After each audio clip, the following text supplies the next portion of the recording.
by training is a mechanical engineer, and he has also started his career as a mechanical engineer. And subsequently, he moved into software industry, and he really made good for himself. And he's worked in US for very long years, and he found his calling. Okay, as you say, and he came back to India and he started an NGO, and he's a very, very busy social activist. He runs NGO with his own money, and he has influenced, he has impacted a lot of young children. And so his area of karma, I would say, is to empower children and to also make them, educated, to see them educated. Okay, so that involves he's spending his time, a lot of his time and a lot of his money, but he derives much more satisfaction from that. So he's a very hands-on social activist. And then also that, like I said, he found his calling. So he's also a mystic. He's someone who's got consummate understanding of Indian philosophy, and you name Vedas, you name Upanishads, you name Kavyas, or you name anything. He's very proficient with that, and like I said, he's still in search of the eternal truth. So we felt that the topic today is finding balance, the only way for productive life. So what better person than Srinivas Rao, who has done all this in his lifetime already, and is still doing with a lot of vigor. So we thought he's the right person to come and talk to us. And so please welcome. Thanks, sir. Matradeo Bhava. Thank you, Sridhar, for the wonderful things that you talked about me. And I am sure some of them myself even don't know so about myself. So anyway, once again, thank you very much for giving me this opportunity to talk in front of you. He told me a lot of things about you all, the service that you do, the commitment that you all have, the things that you all already did. So those kind of things he already told me. So I'm really happy to be associated with you all, and this is a great opportunity for me as well. So one disclaimer though, today I'm not trying to tell you anything about Shastras or Vedas or anything like that. Today it's going to be my experiences with the truth that whatever I have been facing, and very related to this particular thing. And of course I will quote some examples from most of the philosophical things wherever possible. Then the second thing is, definitely these are not binding on anybody, okay, because they are opinions. As I said, there are opinions, and we have our own biases, we have our own practices, and we experience everyday things differently. So we are sure that my opinions are not to be taken for granted, and I am not going to say subscribe to a particular karma siddhanta or jnana siddhanta, yoga, whatever, I'm not being subscribed to any of them. So this is only, sharing my experiences with you all, which are directly related to this. Okay? Now, what we have to do is we have to find out this. But I am not going to find a definition as of now. So what we can do is subsequently, maybe at the end of the session, we will try to find out, what is balance and what is productivity in our life. Okay? No issues, ma'am. Welcome. Jantunam Nara Janma Durlabham. This, I am sure all of us have heard about it. So it's very difficult to take this birth. Of 84 lakh different living beings, only human being has the ability to make the decision, and he has the freedom to do whatever he wants within the society limits that we have imposed. Okay? So he is the direct representation of the Almighty. Okay? Definitely it is not about a particular religion, because we are not religious, we are spiritual. So we really don't talk about a religion as such. Religious things also. So what we have to identify is the human being is the ultimate knowledgeable person. He can do anything. So in this, for example, all of us are from decent families. We are very good, body wise, everything wise excellent, and we have very good education, and we have excellent families, top class life, and some of us have very good career growth also, made decent money. Everything is fine. We are really blessed, and we are top 1% of the total world's population who are really blessed.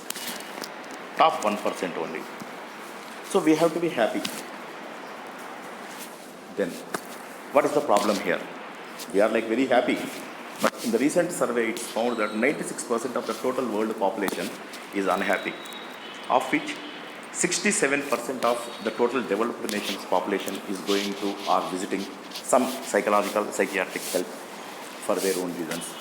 And in developing nations like India, people have 75 to 80% of the people have problems, but they don't approach or they don't have access to the facilities. So when I heard Sridhar has been doing this, I was like really, really happy to understand that, a good service has been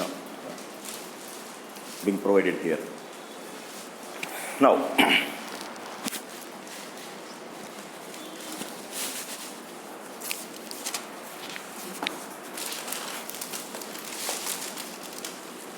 all of us are aware of Maslow's theory of need hierarchy, right? So I don't want to elaborate on anything, so just wanted to introduce to that. Here we have the physiological needs. Okay, roti kapda makan, we have everything. Then we want to have safety for ourselves. Whatever we achieved, whatever we gained during the course of time, we really want to protect them, safety and security needs. Then we have social needs. Once everything is protected, we really want people to be associated with us. We really want to develop bonds with them. We really want relationship with them. So in that way, what happens? We continue to establish the relationships and we continue to be happy with them. So up to this, everything is fine, perfect. Now comes the esteem needs. Okay? Now we talked about 96% of the world has issues, right? So now we have problem here, esteem needs. We are part of the same society, but I am slightly better than you. Because you have one car, you have a Maruti car, I have say maybe Hyundai car. You have Hyundai car, I have Audi car. There is no end to that. You have one car, I have two cars. So what happens? Those kind of issues where we want to be important. We want to feel different to others. It's not exactly ego kind of thing, okay? But it's kind of esteem needs that you want to achieve. Here, there is no end. I am sure most of the people in Hyderabad, at least if you throw a rock vertically 45 degrees and it will fall on a pig or one software Indian who worked in USA. Okay, so most of the people are going to developed nations, okay, to achieve this esteem needs. Most of the people are going there to earn money, to earn respect, okay, and they come back and they talk about what they achieved in different countries and that's what. So what happens is this particular need, we don't have an end. This will continue forever because as soon as we have two cars, one of our friends will purchase three cars. So obviously we have to purchase a car. Then our son has to purchase a car. So we have to differentiate that. Every time we are planning to differentiate that. Every time we are planning to show others that we are slightly better than others. So that is where we have issues with esteem and we cannot. Because our life is very short. Maximum 70 years, 80 years, 90 years. I mean, according to Indian scriptures, this is the maximum age anybody can live up to, right? Everybody knows this. Rachakur, Ragusha, Bukeshu, Ravi, Chandra, Kuja. So that sequence, if you add up all of them, it will come to around 120 years of your total lifespan. Of which, nowadays you say that 80 is the best age, okay? 70 is normal age, 60 is healthy age, 50 is right time for the retirement. Now, do you really think you can achieve the esteem needs? And day by day, if you look at the generations by generations, next generation will have even worse. They may have better lifespan, but health-wise and other facilities-wise, they are going down. So this is not going to work. Then the final one is self-actualization. Self-actualization, unfortunately, understood differently by different schools of thought.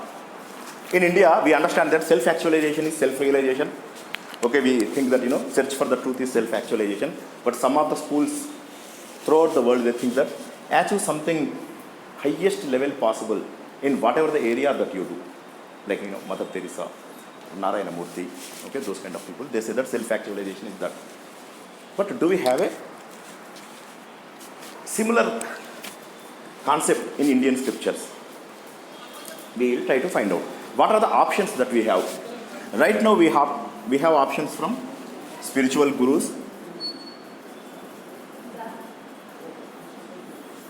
and we have management consultants, then we have scriptures, then the religion. When it comes to gurus, unfortunately what happens nowadays, most of the gurus are extremely strong in their areas, very, very strong in their areas. They'll be able to almost attract everybody with their pravachanaas, with their discourses and everything. But there is a small problem with that, because they are unable to enter into the lives of the people, because people cannot follow that, because the language that they don't use simple language, they use very complicated language, so people really cannot understand what they really want to achieve. Finally they understand that this particular person knows a lot, but I am sorry, I cannot follow it. So that is where this fails. We have problems and we don't have a solution. The solutions are listed here, but unfortunately the first one is not going to work. Now we come to the management consultants. Top class vocabulary, highly inflated egos, and the way they talk and the way they try to communicate, they are excellent. As long as you are in the session, you will understand that they are excellent. The sessions are excellent. They are really fine. You understood everything, and you really have that self-confidence boosted, and you are perfectly all right with that session. Now what happens? Once you come out of the session, you cannot implement anything there. I am not talking about everybody. Again, there are exceptions to everything that I say. Then coming to the scriptures. We have scriptures almost in all the, starting from Moses, then Christ, then we have Prophet Muhammad, then we have our own Hindu gurus, so many gurus, starting from Shankara and everybody. So scriptures are so many. So which one to follow? People are really confused. How many of you really know the sequence of the books that we have to follow in Hindu religion? I mean, if anybody is from Hindu religion. Vedas. Correct. No, not Upanishads.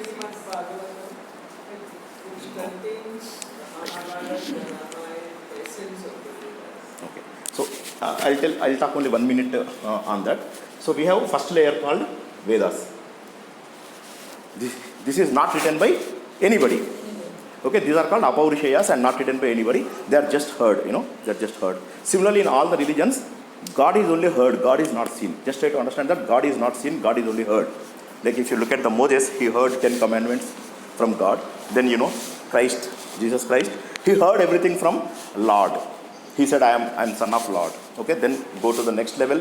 Prophet Muhammad, he said, no, I have seen God and he told me so many things. And there are 4 additional books to what we have in Christianity, right? So what we have like in Moses, this thing, there is Old Testament, and now when it comes to Bible, it has Old Testament and New Testament, and now when it comes to when we come to Islam religion, they added 4 more books, and they said this is the end of it.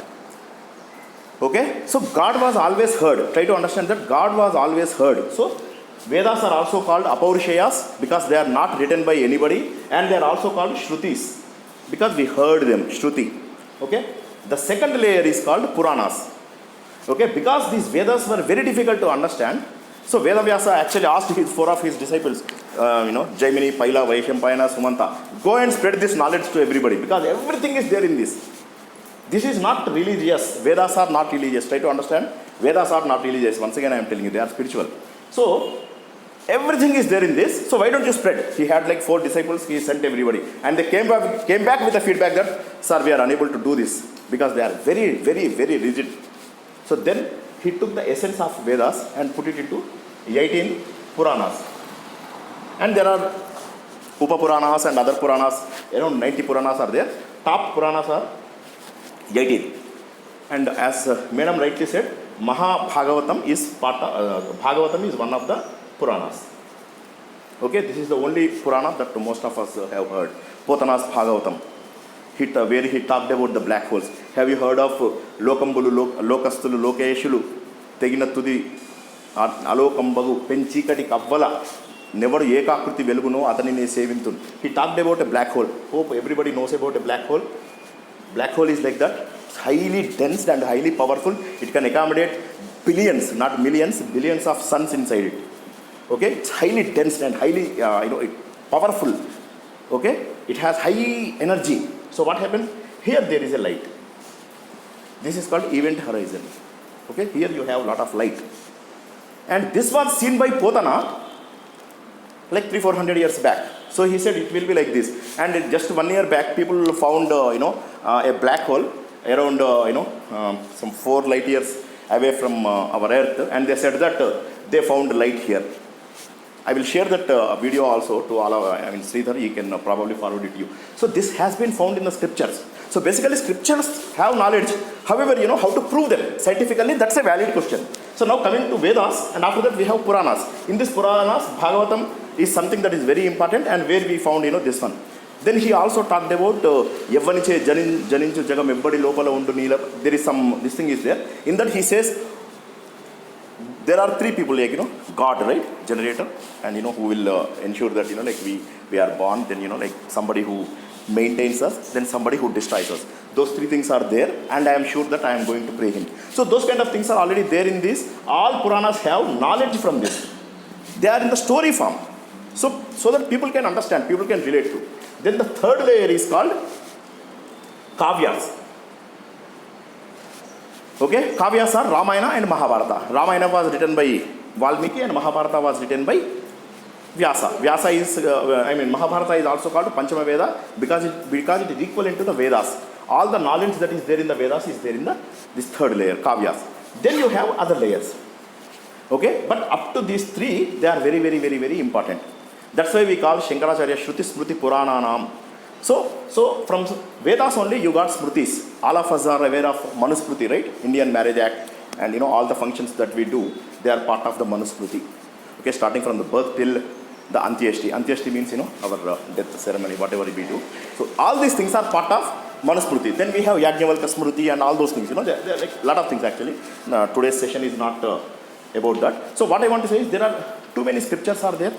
Okay, so we have a lot of scriptures, but unfortunately nobody knows what to do. So finally what Lord Krishna did was taken some of the important things from the Vedas. Every Veda has 4 parts. Vedas are 4 and each Veda has 4 parts. End of every Veda is called Veda Anta, that is last part of the Veda, that is also called Upanishad. Upanishad is the knowledge. Upanishad is the knowledge. That knowledge is essence of our life, essence of everything that we do, essence of solution for all the problems that we face nowadays. It has everything. It has everything that we face today. So what happens? He has that Bhagavad Gita, and then Bhagavad Gita is essence of all the Upanishads. Essence of all the Upanishads is here. So now we understand, what are the scriptures. But it is very, very, very difficult for normal people to follow. And it is almost impossible to understand everything. So scriptures are again not the right solutions. Then what to do? The only option that left to us is the religion. Obviously religion provides us some confidence, provides us some support, provides us support of some social this thing also, responsibility and social support also, where we have people who think logically or think like us. Okay, so in religion is mainly faith based. Okay, so here we have some tools that are available to us to resolve all the problems. Okay, so once again I just repeat whatever we said.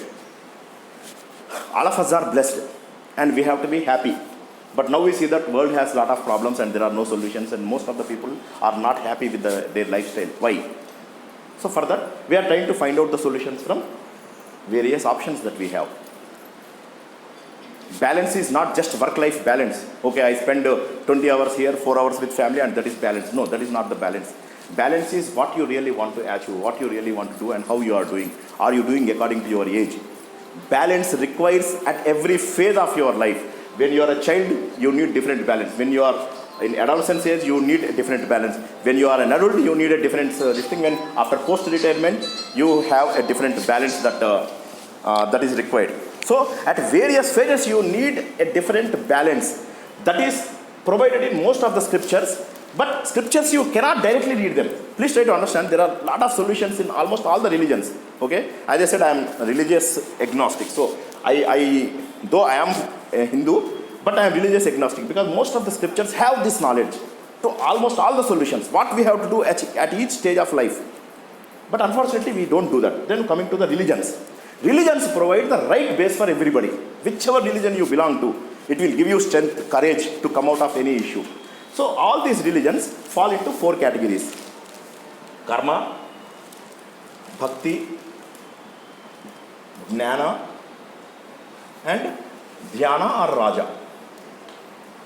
Hope everybody has some knowledge about this. Maybe I'll talk 1 minute about each of them. Okay. Karma yoga is for the people with duty mindedness. Okay. For example, Bhagavad Gita, as I said, it has like 18 chapters, 6 chapters each. First 6 chapters talk about karma, next 6 chapters talk about bhakti, then jnana. 6, 6, 6. Okay. So karma means for duty minded people who don't want anything. They don't want God, they don't want knowledge, they want to do duty very sincerely, and they don't expect anything in the return. They do it because their heart says it. They do it because they are blessed. They do it because their responsibility. If you look at the developed nations, why they are prospering so much? Because of individual social responsibility. We always think about corporate social responsibility. We always think about politicians. But there, every individual has a social responsibility, and they perform it with utmost duty mindedness. So that's why those countries are really prospering a lot. So they don't expect anything in return. I do it, and then I take some 100 photos, and I show it to everybody, and I want to show that I am doing service. No, service is not that. So karma yoga is not expecting anything in return. Somebody asked Maharshi, Ramana Maharshi, what is karma yoga? Can you tell me exactly what is this karma yoga? Then he said, okay, come walk with me. So he took him to the uphill. So there on the way he found some big stick, and he said, okay, let us try to make it a walking stick. And then he made it with almost 6 hours of effort. Then while returning, he donates it to some old man. That means you spend your time, you earn your time, you spend your time, you earn your money, but ensure that goes to a person who is a needy. So always you are supposed to do it to the needy and without expecting anything, because when you are donating to that needy person, you don't expecting anything in the return. You are not expecting name out of it. You are not expecting money, or you are not expecting a favor out of that particular person. That is called karma yoga. Very simple to do it, but very complicated in the current society, because we want somebody to recognize us as some special individuals. That is where we fail. Whether it's a foundation, anything that you fall, they unfortunately this fails. But this is the simplest way. Then coming to the bhakti. Bhakti is for the emotional people. This provides a lot of solutions. I will tell you the solutions also next 10-15 minutes. Bhakti provides a lot of solutions. Why bhakti? For example, if you look at emotional people, they connect with God easily. They identify God in you, me, and everybody. Because they are emotional, they see God everywhere. So they don't make any mistakes, and they do service to everybody, because in every person they see a God. They see God. They connect to themselves. So they are highly emotional people. Look at Ramadas, look at Annamacharya, look at Mirabai, anybody, you can just check them.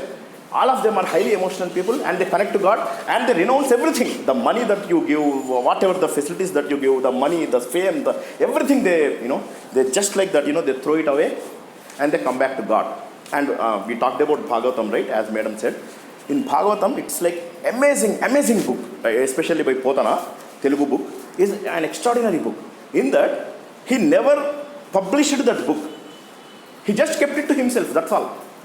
He said, I will, it is between me and God. So he didn't donate, he didn't publish it. So that is called bhakti, where you connect to God and you treat everybody as a right human being. That is where, this bhakti will connect. So God is nowhere. God has 5 forms. Okay? God has 5 forms. First form is called sound, like mantras that we chant, right? In almost all the religions we have chanting. That is called mantra. It is called sound. Second is called yantra. Yantra means geometrical representation of a god. For example, Sri Chakram you heard, right? Similarly, how many Hindus are there? Yeah, okay, so quite a few. So Hindus probably know that every god has a yantra. We don't know. Rama has yantra. Rama has yantra, Krishna has yantra, every person has yantra. So there is a yantra. First is mantra, that is sound. Then the geometrical form yantra. Then third one is called Swarupa, which is idol. Then the fourth one is called Kundalini, that is in yourself only. Body is temple, okay, where you have 6 chakras and where your energy will flow, and that is Kundalini.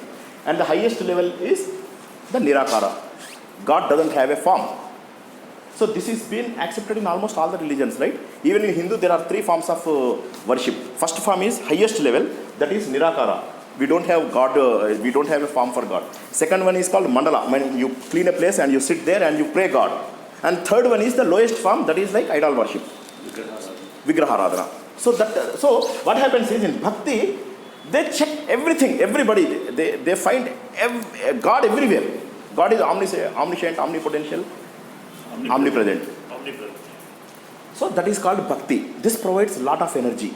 How come these people were able to withstand so much pressure? So many problems they also faced in their life, but how they could come out? So there is one standard rule from the universe. First rule, you have to understand that world is not round. It's like this, tilted, right? And how many of you believe that sun rises in the east? Whether sun rises in the east?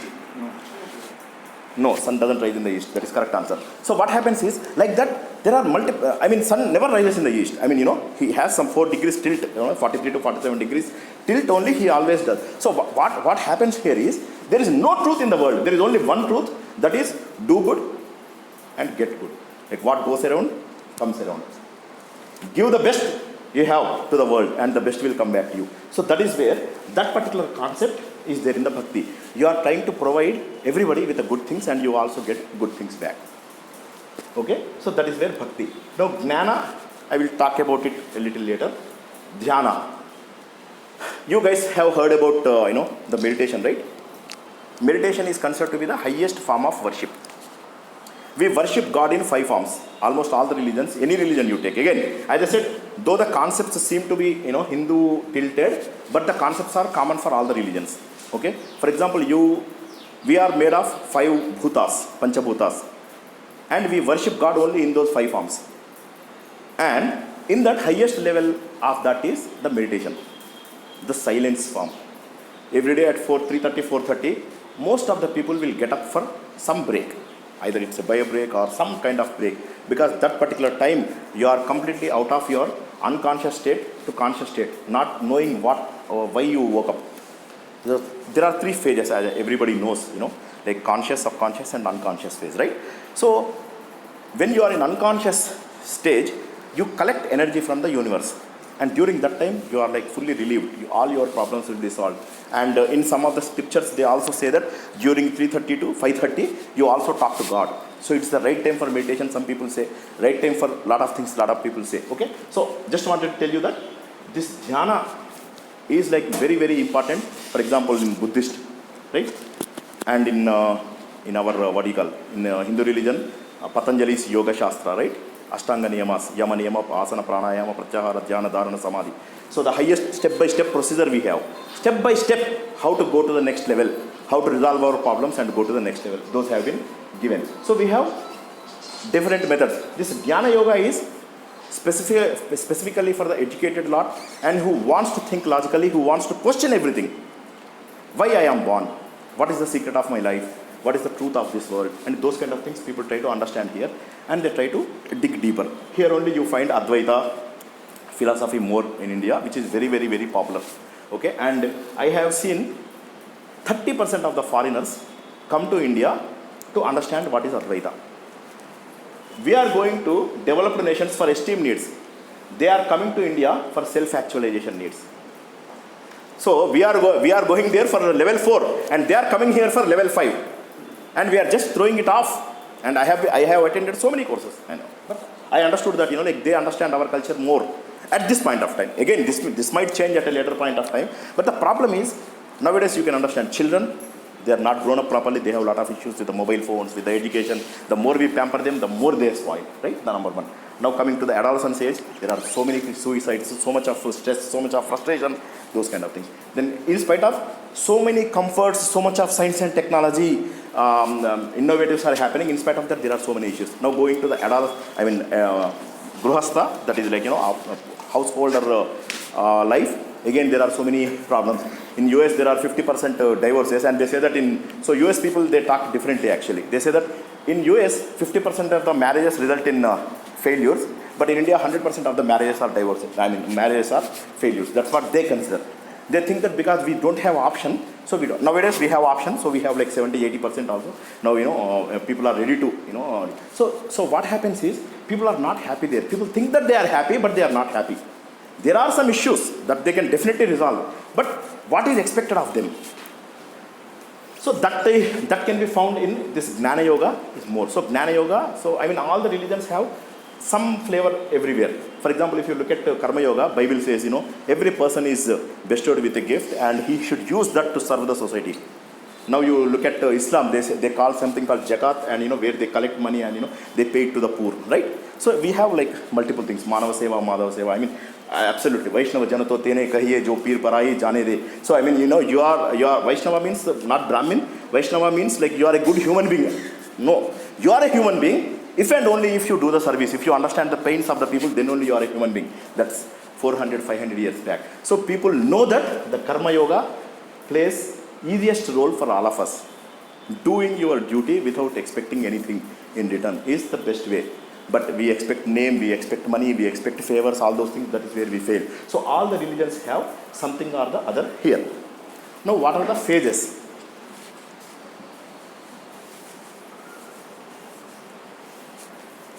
I said we live 120 years. Though nobody likes it or nobody believes it, we are supposed to live 120 years. In those 120 years, there are 8 stages of life, 8 phases of life. First one is called Brahmacharya. That means you learn the right path.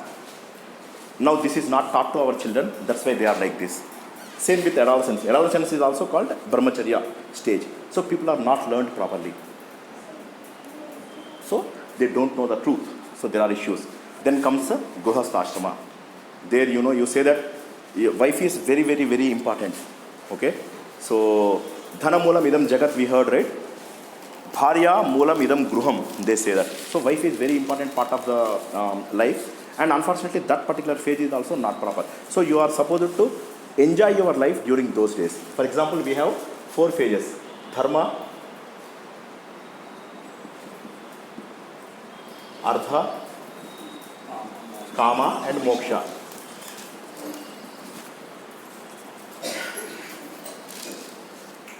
In Dharma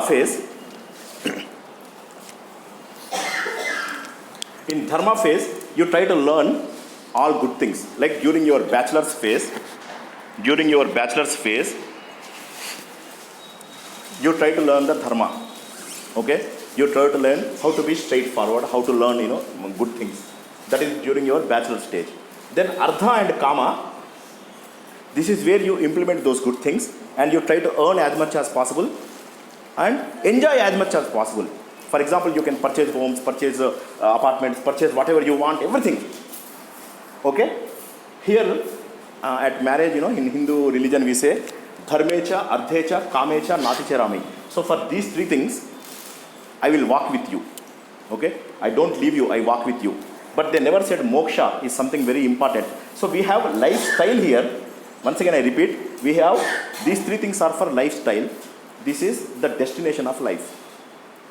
Most of the religions, they talk about hell and heaven, but Hindu religion talks about moksha, freedom from all births. Dharma, Artha, Kama, these are the 3 important phases. Hindu Dharma never teaches you to renounce everything. They said, learn the right way, earn as much as possible in a right way, fulfill all your desires in the best possible way, again, according to the Dharma. Okay? These 3 phases are lifestyle, how you have to live, in what way you live. And the final one, moksha, is something that you have to achieve. And most of the people don't try to achieve. I will tell you. Dharma, 1 to say 20 to 23 years. Ardha Kama, if we include them, you earn the money and you fulfill all your desires up to 50 years. And then your focus should be on moksha. But you see most of the people at 70, 80 also earning.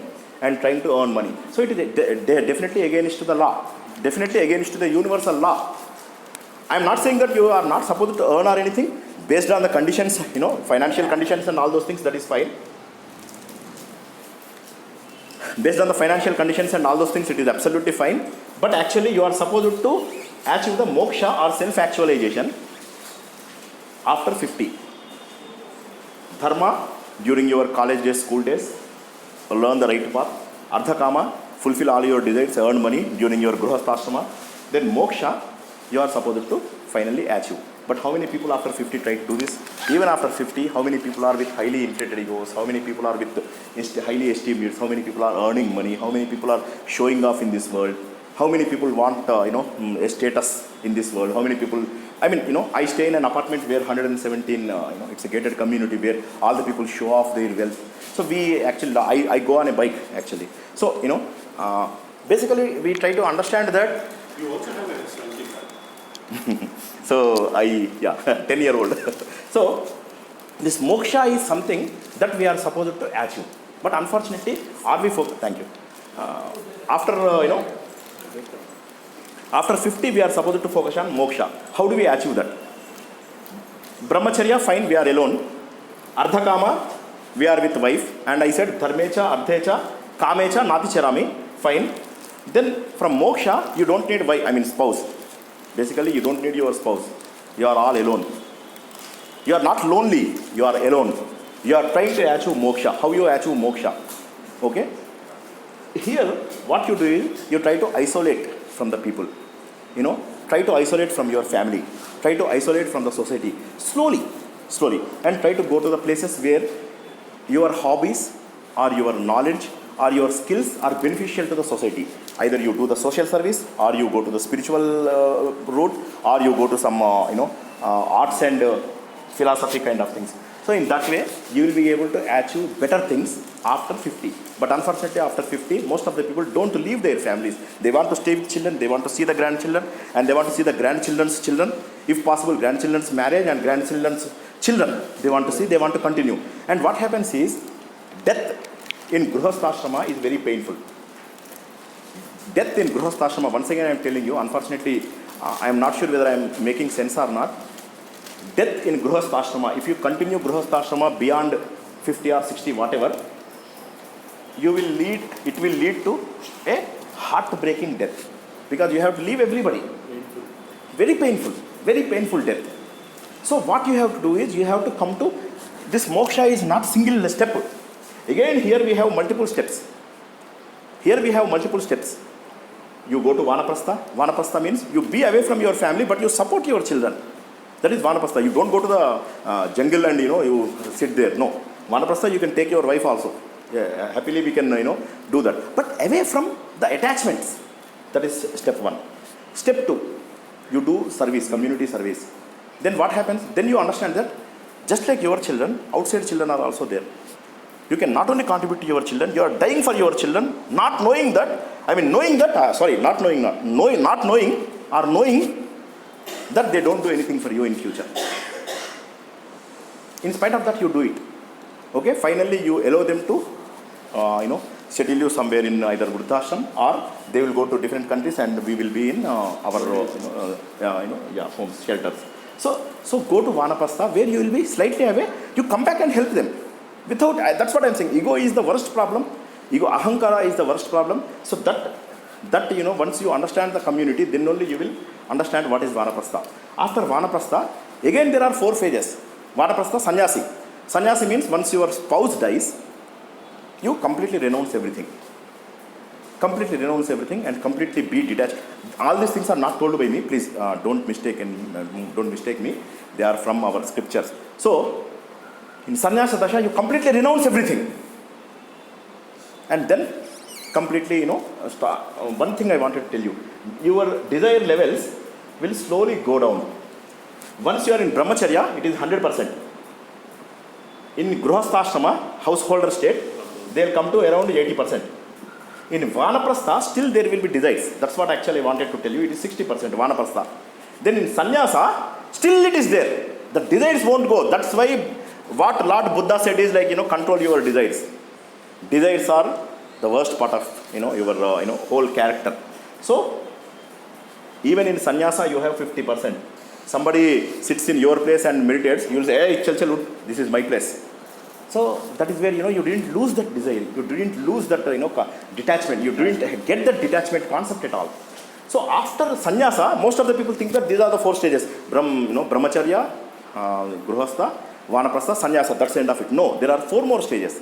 They are called manovakaya tapas phase. That means wholeheartedly, through talk, through walk, everywhere, like you do everything tapas, silent yourself. Then titiksha. Titiksha means patience to find out the results. Then this will go down to 20%. Then you reach something called nirvikalpa samadhi. There you don't have any desires, it is almost 0%. Then you reach the moksha stage. There are like 8 stages. Once again I am telling you, brahmacharya, gruhastha, vanaprastha, sannyasa are the commonly known, but according to Shankara's sadhana panchaka, 4 more stages are there, because at sannyasa also your desires are not controlled, so you have to follow 4 more things. So I am not sure whether we live so many years, but what we can best do is from 50 to 70 we try to follow the vanaprastha and sannyasa if possible.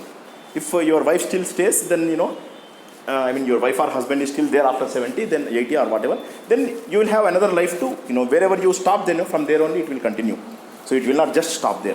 Okay. So these are the some of the steps that are offered in some of the religions, where they try to map to this Maslow's theory or whatever the theories that we talk about. Because in our scriptures there are lot of lot of things that are proven. For example, whenever we perform a puja or anything, we talk about Jambudvipe, Bharatavarshe, Bharatakande, we say that, right? In Sankalpa, in Hindu scriptures, we talk about Jambudvipe. Jambudvipe, this is not Dvipa, this is a subcontinent, right? This is surrounded only 3 sides by ocean, not 4 sides. It is not Dvipa, it's not an island, right? So what we have to do? That island, okay, it's not an island, but 40 million years ago, it was an island that was almost attached to Africa. So that means 40 millions back only these scriptures were actually created. The another proof for that is in Brahmins, they always talk about something called pravara. They say that Chatussagara Paryantam, Go Brahmanya, Shubham Bhavatu. There, Chatussagara Paryantam, that means 4 sides I have ocean. So that is again 40 million years only it was there. So our scriptures are there since long. So that we have to understand. So our scriptures are there since long. So we have to follow them, not rigid, but diligently we can follow according to the latest conditions. As I said, vanaprastha is something that is very important after 50. Okay, so how to recover from all these issues? There is a big, very good solution. Okay, how to balance. Now, from the scriptures and all those things, scriptures and the religion, where we get a lot of strength, we find the balance in life. Balance in life is, now we are at the stage of defining the topic today. Balance is not work-life balance. I spent 10 hours in office, 10 hours with my wife. No, that is not balance. Am I doing what I am supposed to do at this age? For example, I am a child. I am fond of playing marbles. Absolutely fine. No issues. Till 10 years, 12 years, nobody questions. But if I play that at 50 years of age, something wrong with this person. And that too, if I do it once in a while, that is still okay. But if I do it every day and I play with other kids, then there is some problem with this guy. Correct? So you are not supposed to do something during that age. Similarly, earning money post-retirement is also like that. Earning money or doing actively participating in Grihastha when you are not supposed to do Grihastha, you are supposed to perform Vanaprastha, but you are still doing Grihastha, that is also, according to the scriptures, it is wrong. You can do community service, you can take from them, you can, you use your skills and knowledge and, you can convert people, you can use it for efficient ways, because all the religions talk about it. But we are ignoring that. What we think is, we go to temples, we take the tirtha, we tear the prasada, that's it. God will definitely take care of us. No, God will not take care of you, I am telling you. The only thing is, once again I am telling you, give the world the best you have and the best will come back to you. There is one person called Abubenatham. He actually does a lot of social work, and he was always involved in social work and every time. Okay, 10 more minutes. Now I will take. Yeah. So Abubenatham, actually suddenly he'll see one angel, and he'll ask, okay, I'm shocked to see your list, and he got a list also, an angel. He'll say, I'm a social worker, but you came to my house with a list. So what is this list? He'll say, these are devotees. Devotees means people who love God. Okay, people who love God. That list I have. He'll say, whether my name is there, he'll check that 100, top 100. He'll say, no, your name is not there. He'll say, yeah, I have been ignoring. Okay, I have been ignoring God. So God definitely, I am not part of God's list. My devotees list, it's obvious. Are you preparing a list where you love a human being? I love a human, everybody, has love for society. So he'll say, no, I am not preparing that kind of list, social workers or so. I am not preparing that list. Okay, then next day he will come with a big, a smaller list and with bright light. And this time he will ask, what is this? And he will say, God also loves some people. Okay, God also loves some people. God is devotee of a few people. And he will say, whether my name is there. And he will say, your name is the first. Okay, so what happens is, God also loves people who perform karma yoga, who does service to the society, okay, without expecting anything in return. Once again, I am telling you, don't expect any favor from the society. Don't expect money from the society. Don't expect name from the society. Don't expect anything from the society, and do it to the world. And I am sure, God will help you. And one more thing. In Karma Yoga, Sri Krishna offers a solution that I simplified for all of you. It is RRB, okay, Railway Recruitment Board, okay. So whenever you have a problem, first recover from the loss. Immediately, first recover from the shock, not loss. Shock. Recover from the shock immediately. Then reclaim what is possible. I lose like 5 lakhs. I try to reclaim 1 lakh and then 1.5 lakhs, something like that. Okay. Then build on it. Now you start doing it. And Krishna also always says that never ever lose hope. You do your duty and forget about the results. He knows very clearly that results are not directly proportional to your hard work. I'll tell you one example. Probably all of you are aware of IQ level 160 is the highest in the world. Everybody knows, right? So there has been a survey. Find out how many people who scored 160 are ruling the world. Okay. All these out of 10, I think 9 out of 10 of these people are ruled by bosses who scored 100 in the IQ. So your hard work and intelligence is not directly proportional, at least at this time, okay, to the results. That's what Sri Krishna says, karmanye vadikaraste. That's what, where he clearly talks about, do your duty, don't expect anything in return. Karma yoga is that, this thing. Probably all of you have heard of that Leo Tolstoy story, right? Where he asks God to come to his home for lunch or dinner. So initially he expects God for lunch, and then suddenly God doesn't turn up, and some small kid who is hungry, he will give that food to that kid. Then there is a thief, people were beating him, then he will give a remaining part of the food to him. Then finally all the food that he kept, right, he will distribute it to all the people, and he is worried that God did not come whole day. So he will ask finally, why didn't you come to my home? So God says, I came to your house 3 times in different forms. So that is where Karma Yoga is very powerful for all of us. Please try to understand. I mean, people who really experience that, they can understand, how excellent this is. We are supposed to move from this IQ to emotional quotient during our jobs, and from this we have to move to spiritual quotient. Okay. Initially in childhood days and initial days of our job, we think IQ is important. But no, your emotional quotient is important, how stable you are. And that stability comes from your scriptures, your religion, whatever the religion that you have. You will get your energy from that scriptures. Please try to follow your scriptures. Then from these emotional scriptures, after 50, 60 years of age, try to move to the spiritual quotient, where you try to detach yourself from everything. Once you detach yourself from everything, you will understand, how happy you will be. So this is where, you will achieve the productive life. I don't have a goal in life. Then what happens? Somebody who has goal, they will use you. You don't have a goal, somebody will use you. So what you have to do is, you have to have a goal, and that goal is according to the rules and regulations that are speculated or specifically mentioned in your religion for you.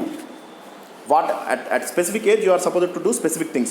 Those things you do, and I am sure you will achieve your productive life. Because whenever there are problems, you come out of them very quickly. This is called sthita prajnata in in Bhagavad Gita. Like you are not, for example, you look at the ocean. There is huge, summer, rainy season, any season, it maintains its level, it's stable. Why? It never overflows. I mean, I'm not talking about the, what do you call, tufans and those kind of things, but in normal days, it maintains its level. So that kind of thing is possible in every religion. If you follow it diligently and you ensure that your children also follow that.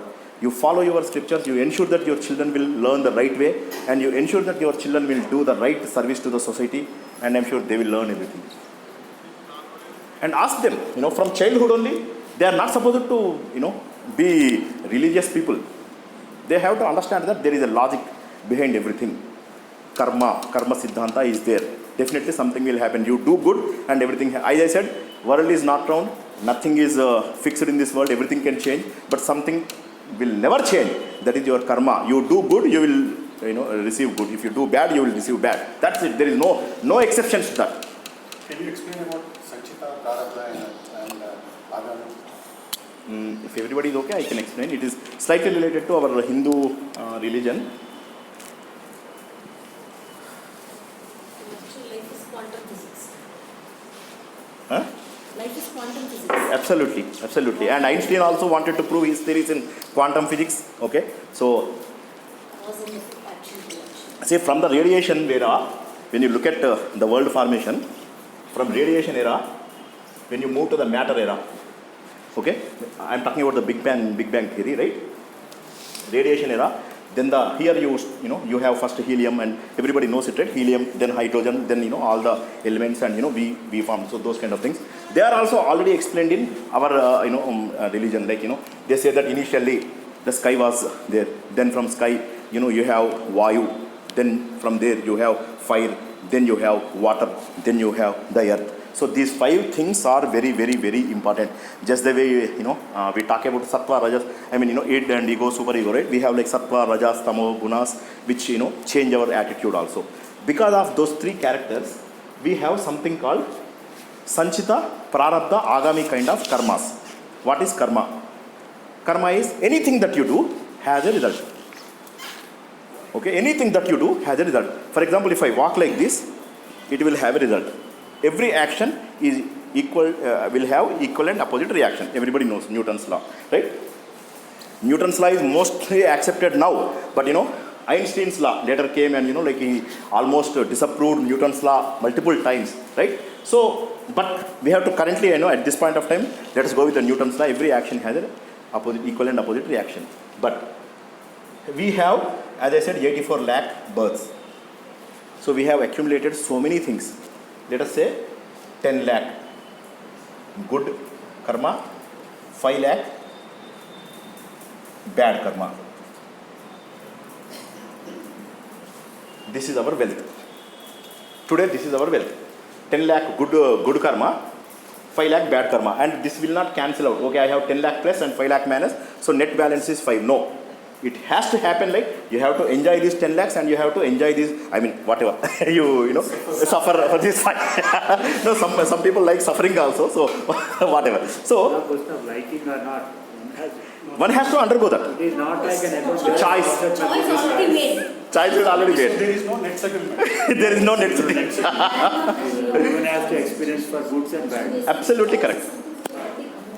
Right. So this is called cumulative or sanchita. This is called cumulative or sanchita. This is accumulated over a period of like some countless number of births. Now, out of which, for this particular birth, you are given 30, just 30. And I am not talking about lakhs, just 30 good and 1,000 minus. Because you cannot consume everything in one life. In one life maximum you can, maybe up to 1,000 you can consume. So God has some preference. He will say, okay, chalo 30. God is called karma phala pradata. Okay, so he just gives it to you. That's all. So this 1,000 plus and 1,000 plus and 30 minus or 30 plus or 4. This is fixed. This you cannot change. That's the reason we see that, a lot of things in our life we cannot change in spite of our efforts. Most of the people in all the religions, what they believe is, first you try. After that, you leave it to the time. Time also sometimes, solves a lot of issues, especially family problems and those kind of things will definitely get resolved. Then coming to the third layer, where if nothing changes, that means like in spite of all the efforts, you leave, you allow it absolutely nothing. Then you have to accept that it's my fate. So this That's why they say the self-effort and destiny, yes, both are equally important. So you self-effort is important for future births, but not for the current birth. seeds that you Yes. See what happens is, in case of animals, in case of other animals, they cannot change this. They just use it and they cannot add any positive or negative. But at least in our case, we can change this. In our case, we can change. So this is called prarabdha. For this birth. And finally, the third part is agami. Agami means future. Whatever you do, good or bad in this life also, because, see, for example, let us say, I am 1000 plus. This year, this particular life, God had given me excellent life. I am a collector. Now what I will do? I will do all mischiefs and I will do all bad deeds and I will accumulate them. So what happens? Those kind of things will not directly get impacted here, with some minor exceptions. They will go to added to the cumulative. I do 1000 minus here, 10 plus. This 1000 minus and 10 plus will go to agami. This agami will be added to the cumulative. So now what happened? You are fortunate that you are 1000 plus this life, but because of your ego problems, because of your status issues, because of your all other issues, you are making more mistakes. Even if you look at somebody with a disdain look, that is also a karma. Okay, thinking that this person is inferior to me, that is also a karma. And unfortunately, what happens, as the time passes, that will be doubled, tripled and multiplied. For example, if you hit me and I hit you, net effect is 0. However, I am in a good position, I am a politician, you are a police officer and I hit you and you cannot hit me back. Then what happens? Finally I have to, redeem it. So what happens, after 10 years, you will kill me. In this life, it's okay, you cannot do anything to me because I am superior. But after 10 lives, you didn't get an opportunity to, interact with me. But after 10 lives, you will find me somewhere and you will kill me and go. But that will happen. So with interest, you have to pay. Today, whatever the things that we do with, smiling and laughing and, thinking that we are superior people, right? Tomorrow you have to redeem everything with so much of grief, so much of pain. So every pleasure is associated with serious pain. That you have to understand. So the cumulative one is there for centuries, lives and lives. Prarabdha is what we can do in this particular, what we can redeem in this particular life. And whatever we do in this life, that is again added to the agami, and that agami will be again added to the cumulative one, sanchita. So this will continue. Again, this concept is in Hindu religion, but not most of the religions believe it. In some religions they don't even accept. In Hindu religion there are multiple, probably all of you are aware of. Astika is also Hindu, Nastika is also Hindu. There are Nastika darshanas like Sankhya, Kapila. There are a lot of people who said God is not there. Even in Rama's time, Charvaka was there. He said God is not there. So that is also part of Hinduism. Just try to understand that Hinduism encompasses all schools of thought. So that's where we have confusion. In Hindu religion, that whatever we go to temples and all those things, they are called Upasana Kanda. It is very small. But unfortunately, remaining things are, knowledge is very high. So anyway, concluding this, in order to find the balance, okay, balance is definitely not work-life balance or anything. Whatever we are supposed to do in a particular phase of life, we have to do. That is called balance. Once again, I am telling you, I am in 15 years, I have to do something. I am 30-year-old, I have to do something. When I reach 50 years old, I have to do something. So that is called the balance. It is not, work-life balance. I spend time with my family, time with my associate. No. And also going to office and coming back is not considered as karma. Because, no. A lot of people give a wrong interpretation to karma. They say that morning I drink coffee and go to office and I am a karma yogi. I do my duty and come back. No, it's part of your duty. 1% of the duty, but it is not full duty. That is also one thing. So, we have so many solutions like this. As I said, RRB is one solution where, Bhagavad Gita offers from these kind of things. Okay. Then they also say Always be associated with the good people. Sasangatve nisangatvam, nisangatve nirmohatvam, nirmohatme nishtalatatvam, nishtalatatve jivan mukti. So, first step for your moksha, self-actualization thing is be associated with the good people. If you don't like somebody, please don't be with him. I am not saying that you have to fight with them or anything, but just be away from them. Try to be detached to them. Detachment. Krishna says, Abhyasa and Vairagya. In Atma Samyamana Yoga, Arjuna asks, I cannot control my mind. I cannot control these things. How can I do this? He'll say, Abhyasa and Vairagya. Abhyasa means practice. Vairagya means detachment. Believe me, after 50, every person is supposed to practice these things. I am not saying that people who are below 50, they shouldn't practice it, but they can imbibe the thoughts and they can start implementing after 50. And finally, productive life. Your life will be productive if and only if you achieve all those things and you achieve the Sthita Prajnata, when nothing can impact you. So productivity is that. Productive life is Sthita Prajnata life. Productive means I am successful in my office, I am CEO. No, don't care. Who cares? How many CEOs are there? Ojamandaya's, everybody knows that, right? Ojamandaya's story, like, where he is like totally deserted in a, his statue was deserted in, some, and nobody even bothers, and, arms are broken, his eyes are like this, mustache is like this. Who cares who you are? Nobody cares. After you die, even your children don't care. So, forget about that. Try to develop that detachment and start serving to the society. And once you start serving to the society, you will develop that universal look. Once you develop that universal look, you contribute more to the society. Once you start contributing more to the society, your nation also will become like a developed nation. In developed nations, all the senior people will come out and they do service to this thing. In developed nations, they publish the voluntary opportunities and you are supposed to apply to them, and you go and then you go and service. It's not like, you just like that go and take 10 photos and come home. So service is not that. Service is selfless service without expecting a single rupee. When we started my foundation 12 years back, myself and my wife decided we don't take money from anybody's account. We will have our own money. We will put it in bank, whatever the money. And we have very limited money for my children to accommodate this thing, and we continue with that. So anyway, that is what I am saying is like, money is not everything, and with simple life you enjoy more. I have been, leading a simple life, and I have been very happy with this. I am not saying that I reached that Sthita Prajnata level. No. I am not saying that my desired levels has gone below 50%. No. But I am trying. Without any effort, you cannot move forward. So I once again pray, Lord, that you all have strength to understand my, whatever the observations that I made to you. They are simple observations and sharing of my thoughts. As I said, please don't consider them to be, binding on you or anything.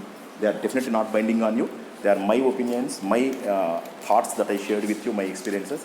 And once again, I really thank you all for giving me this opportunity to speak in front of you. All of you are highly learned people.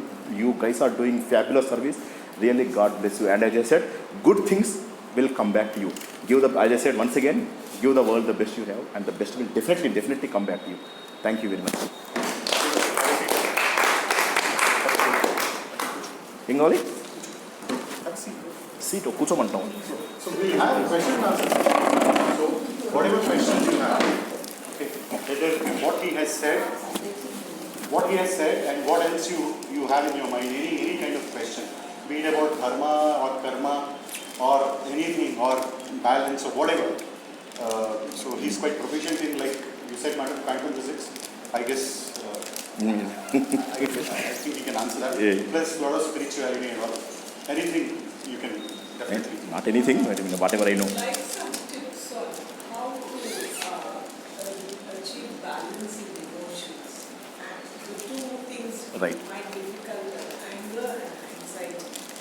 Anxiety you're not even aware of. You're worrying about children, you're worrying about husband, worrying about whether the maid will come that day. But it's like a part of you. And anger, however much you think you want to be calm, the minute somebody touches your ego, like you said, ego is the main thing. Yes, ma'am. It just comes out. Yes, So ma'am. however much you rethink, or even if you don't show, you're seething inside. Correct. Of course it does help. We practice what we hear as to satsangs and everything. Correct. It does mitigate. Yes. But I would like your views also, because you've given us so much of gyan on how to deal with Honestly, in my opinion, there is one thing probably I probably forgot, or like I thought it's not important here. There is something called CBN strategy. The Railway Recruitment Board, I told you, right? Similarly, like we have one more from our scriptures. It is called Chandrababu Naidu CBN strategy. So that CBN strategy. Mnemonics. Yeah. So I mean, we are from software. I worked for almost 20 plus years in software industry. So acronyms are probably anyway. Anxiety. Number one, for anxiety, I want to tell you, no problem in this world is permanent. Okay.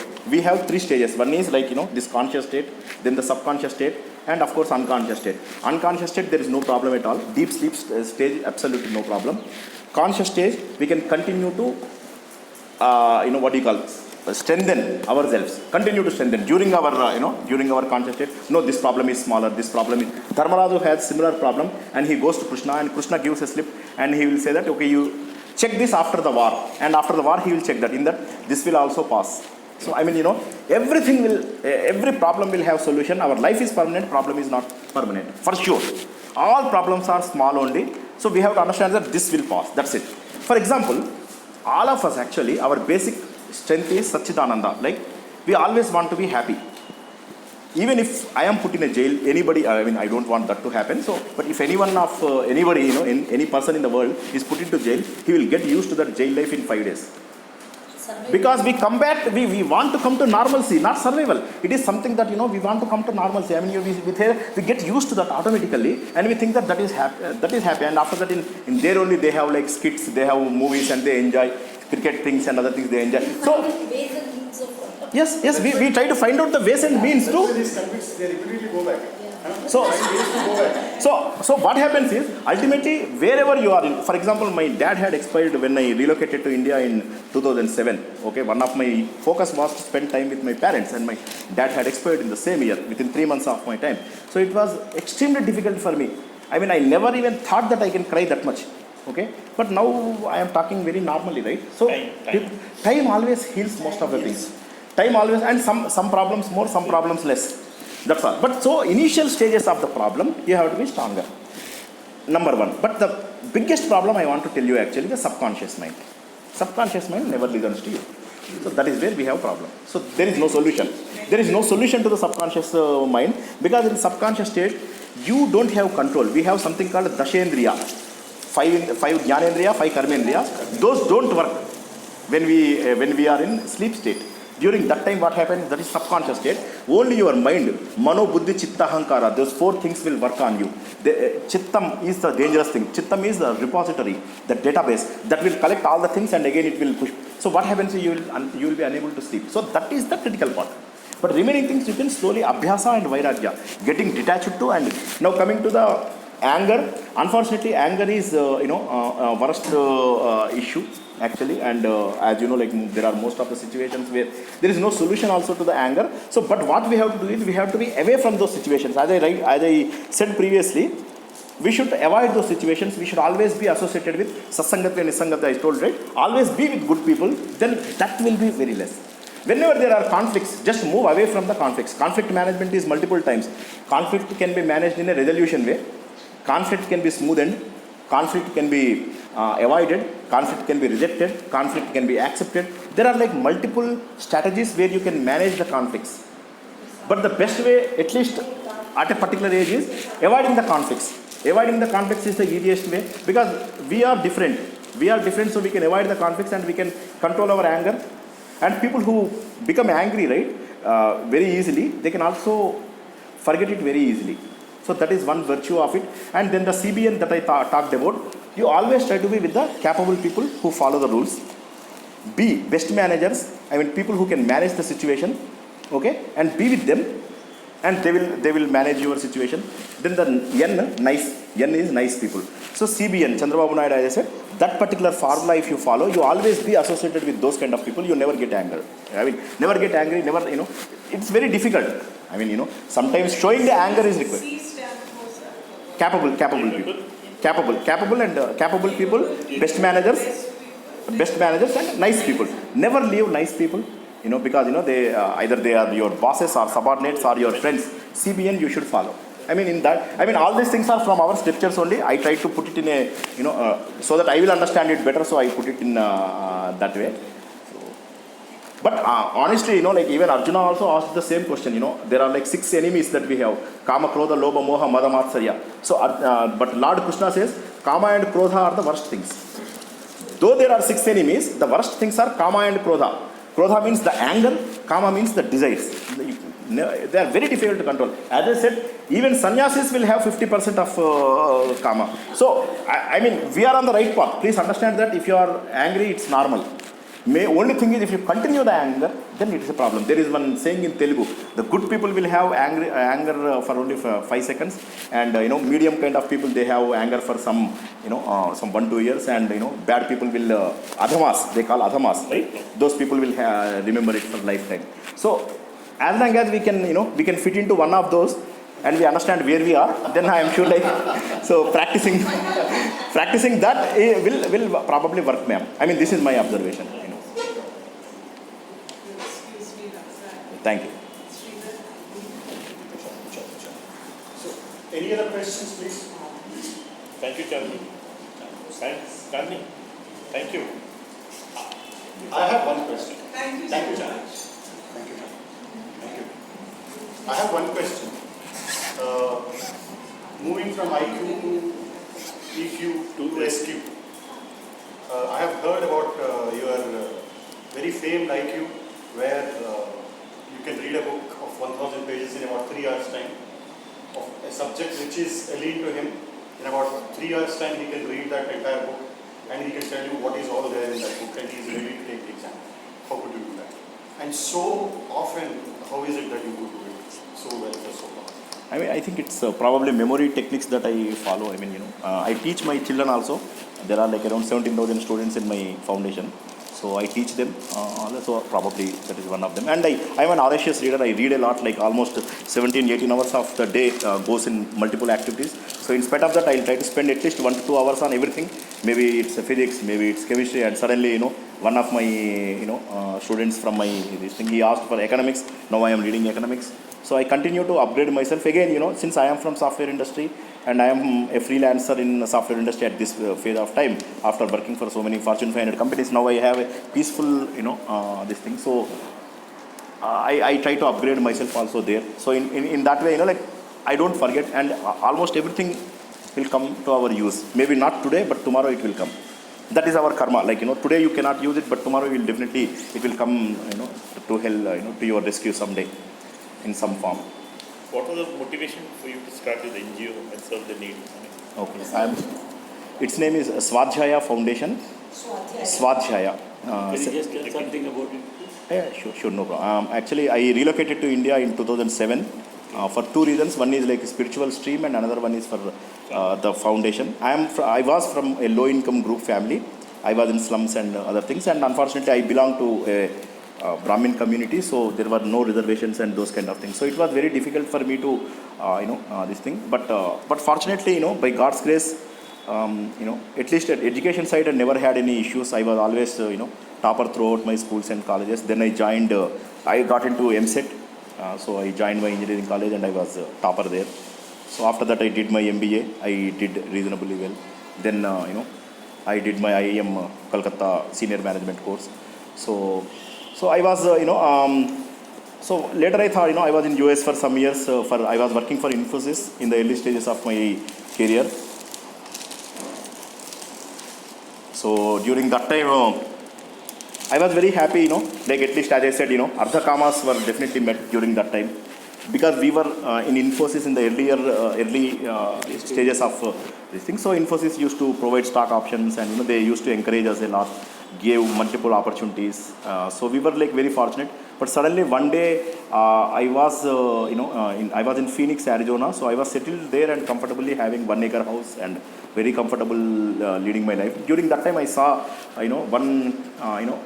one person who he is not from our religion, but talking about our religion, about all these things. So on that day I thought, definitely something that I have to come back and learn from Hindu religion.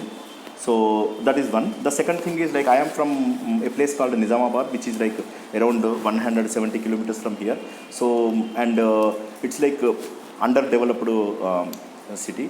So we faced a lot of issues there. Nobody could come out of Nizamabad. I was able to come out of it because like I was fortunate and God's grace was on me. So I was able to come out of it. So I thought something I will do for Nizamabad. So I immediately told my wife that like we will go back to India. So we relocated to India. It was a painful relocation because my wife did not like it initially. So because they don't want to leave all the comforts and other things. Then we relocated to India. And same year I left Infosys and I started my foundation with my this thing. And we do only education and we don't collect any funds from anybody. We don't ask for anybody's this thing help. If nobody comes, myself and my wife will go and we teach and we come back. Like that we adopted like 10 schools and colleges from Nizamabad to Tupran area. So then we also adopted 12 kids. We sponsor their full education, everything like their food, education, dresses, those kind of things. And we also we identify some kids and we put them into Chaitanya, Narayana and those kind of things. So currently we have around we celebrated the 12th anniversary recently this month only.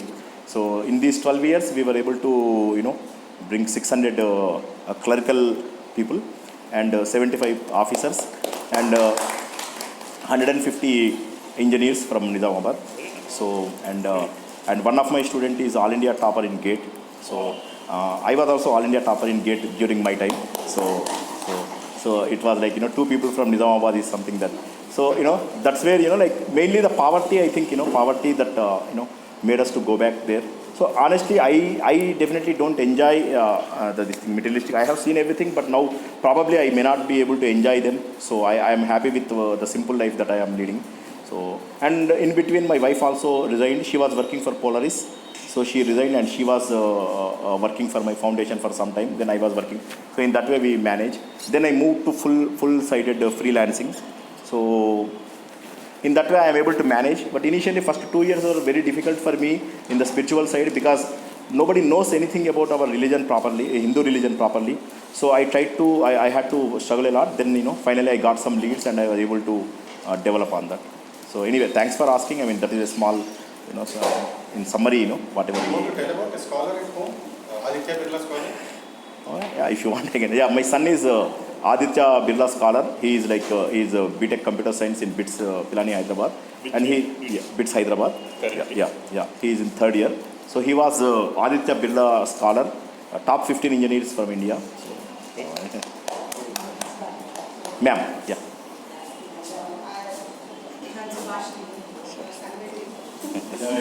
Martin. So very thankful for you for giving a very good lecture. Because since 35 years I've been working as a doing social service, but everyone used to criticize me from the in middle after 10 years when I was after 9 years why you are doing, and now also they ask me why you are doing these wrong things, why you are not. I mean, you can build up your future. Correct. Why you are doing so much of service, but when I'm hearing all the lecture, and it was a debate for me in my mind that whether I'm doing correct, whether I'm going in a right path, whether I'm distracted or my profession I'm advocate. But now I feel that I'm doing the real thing, that without expecting anything for the From society anybody, I'm yeah. doing work. So I was unable to understand the balance, finding balance with the age or with all the 5 elements or Yeah. whatever they are dividing to all 4 and 5 forms and everything. Okay. So I'm able to understand I was searching for the real rahasya of the life. I don't know whether at this age we understand or not. But I'm trying to understand your language, the rahasya of the life. I mean, secret, yeah. Because when we do the lecture also, here we are very small team we are looking, but they are the very, very strong in their positions. And Correct, absolutely. Sridhar told me, yeah. Yeah. Yeah. So we are small, but Very strong team. Yeah, Sridhar told me that. The real rahasya of the life can see in these pictures. And the balance with this, how can we, overcome, or while we are living something for the others, how we can do better for the society with this balance? Okay. That is very powerful thing. Correct. The word balance is a very powerful Correct, thing. correct. Within half an hour you can't learn it, Right. but we try to understand. Sure, ma'am. As as I said, balance is not normalcy. I mean, we live normal life. We want everything to be normal. Okay, everything we want really, come to the normal state in most of the times. But balance is not that. At every age, we have to balance. For example, when we are for the first 15 years of age, learn only the right things. Excel in whatever you are doing. For example, now we are forced to go to the schools, right? That is not balance. You have to understand what is the skill of a particular individual and identify and force them accordingly. So that is the balance at that particular age. Then coming to the 15 to 25 years age. That age, what happens? Our expectations will be very high, and the world is not very fair to us.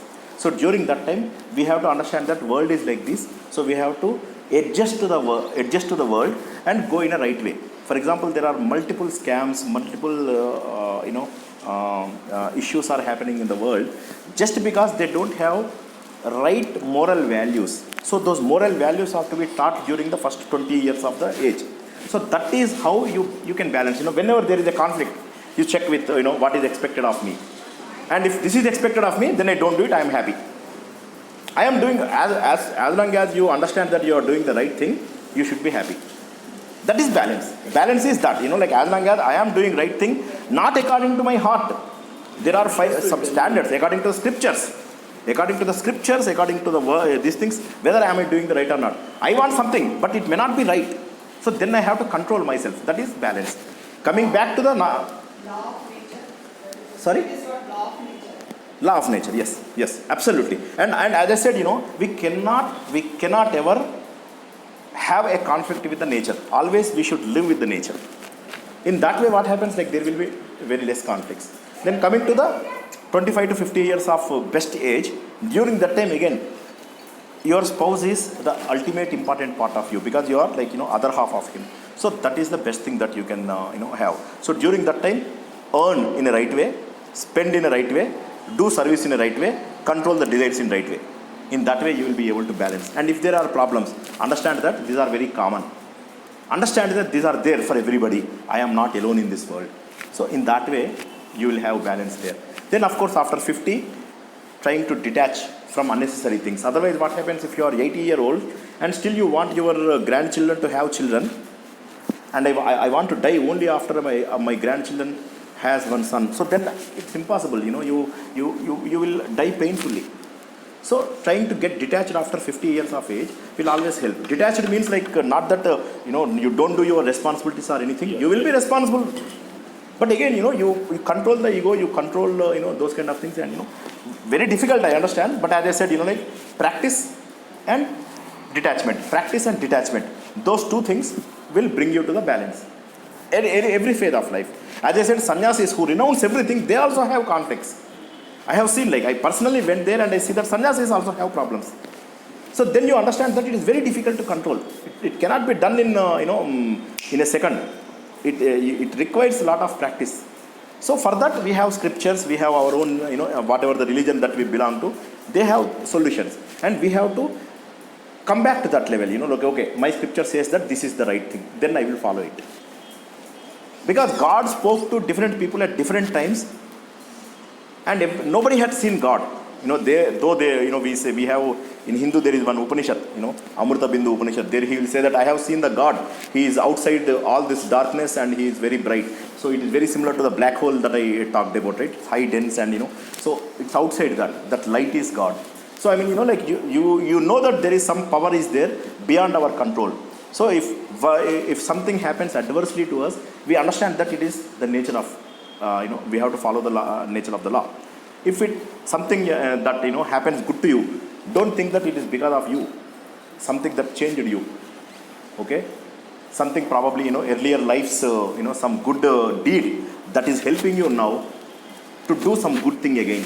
So something like that, like it's a continuous coaching, continuous mentoring self will help you to achieve the balance. And productive life is, as I said, productivity is not successful. Productivity is whatever you are supposed to do in that particular life, that you do. And as I said, according to that 4 steps, karma, like, doing duties and helping others. Then bhakti, getting attached to everybody and understanding that everybody is same. Then jnana, like, self, searching for self. What happens, like scientists and rishis, if you look at them, scientists always focused on the objects, but rishis always focused inside, subject. Self-search, why I am born, what is the purpose of this life. Once you start understanding, right, we will actually get the detachment 3 times. Prasuti Vairagya, Smashana Vairagya, Purana Vairagya. They call 3 types. Okay, when you go to, any delivery, this thing, right, you will understand that, oh my God, life is very painful. Somebody dies in the family and you see directly it. Then you say, oh my God, is this the life? Then same, you go to the Purana and you listen all the good things. Then you understand, is this the life? But that is very short, that will be there for very short amount of time. Yes. So that you have to develop on a continuous basis. Every time you have to understand that life is very short and we don't know at what time we die. For example, one of my very close friends who was working for my foundation, suddenly one day I called him and I had his wife's voice and I asked to call Venu. He said, no, he is not there. I said, okay, call him wherever he is, give me his number. Then she started crying. Then I understand. My close friend, my batchmate, my everything, he died at 45 years of age. So can anybody give a guarantee of life? Today I am like, egoistic and, I have money, I have wealth. Does anything gives me one extra day? If you understand that simple thing, these are like WhatsApp and Facebook, we get a lot of, patriotism and, all those things come. But do you really feel them? When you ask people to come forward for service, nobody will come. But they forward so many messages and so many things, right? So that is where we fail. We want to do, but we don't do. Ask people to resign from your jobs and do service for the society. What Subhash Chandra was did. He was ICS topper. And he was from a rich family. He is from a rich family and he renounces everything. He'll say that he'll talk to his dad. He'll say, no dad, I am not going to serve this British India. So then he had issues with Mahatma Gandhi. He defeats Pattabhi Sitaraman. In spite of that, he was not allowed to be president. Then he goes from there to Kalka to Lahore to Afghanistan to Germany to Singapore, leaving his 2-month-old daughter. What happened to Lala Lajpat Rai? Lala Lajpat Rai died, after succumbing to all the the lathis. So he died for us. They are sacrifices. People left their jobs. People left their lives. People left everything for us, and we are enjoying their benefits, and we are showing our ego. Come on, you should be a human being, right? First of all, become a human being. What about Bhagat Singh? He is less than my son. I mean, he is younger than my son. Bhagat Singh, Rajguru, Sukhdev. All these 3 people were died young. Azad died young. Lal Bal Gangadhar Tilak was put in jail for 6 years. 1908 to 14. 6 years he was in jail. Those people were real sacrifices. I mean, they made sacrifices. And even nowadays, there are a few good men. Because of them only this world is running. And we have to understand that we are not doing any great to the society. We have to understand that we are following their footsteps. That is where, we are like walking on their dead bodies, right? I mean, unless we understand that fact, you will not change. I am telling you, this shouldn't be a short living. The change should be permanent, and change should be, I may die in the next minute. And I should control my ego. I should control my, all these false prestige, false things. I should go and do whatever, I am supposed to do.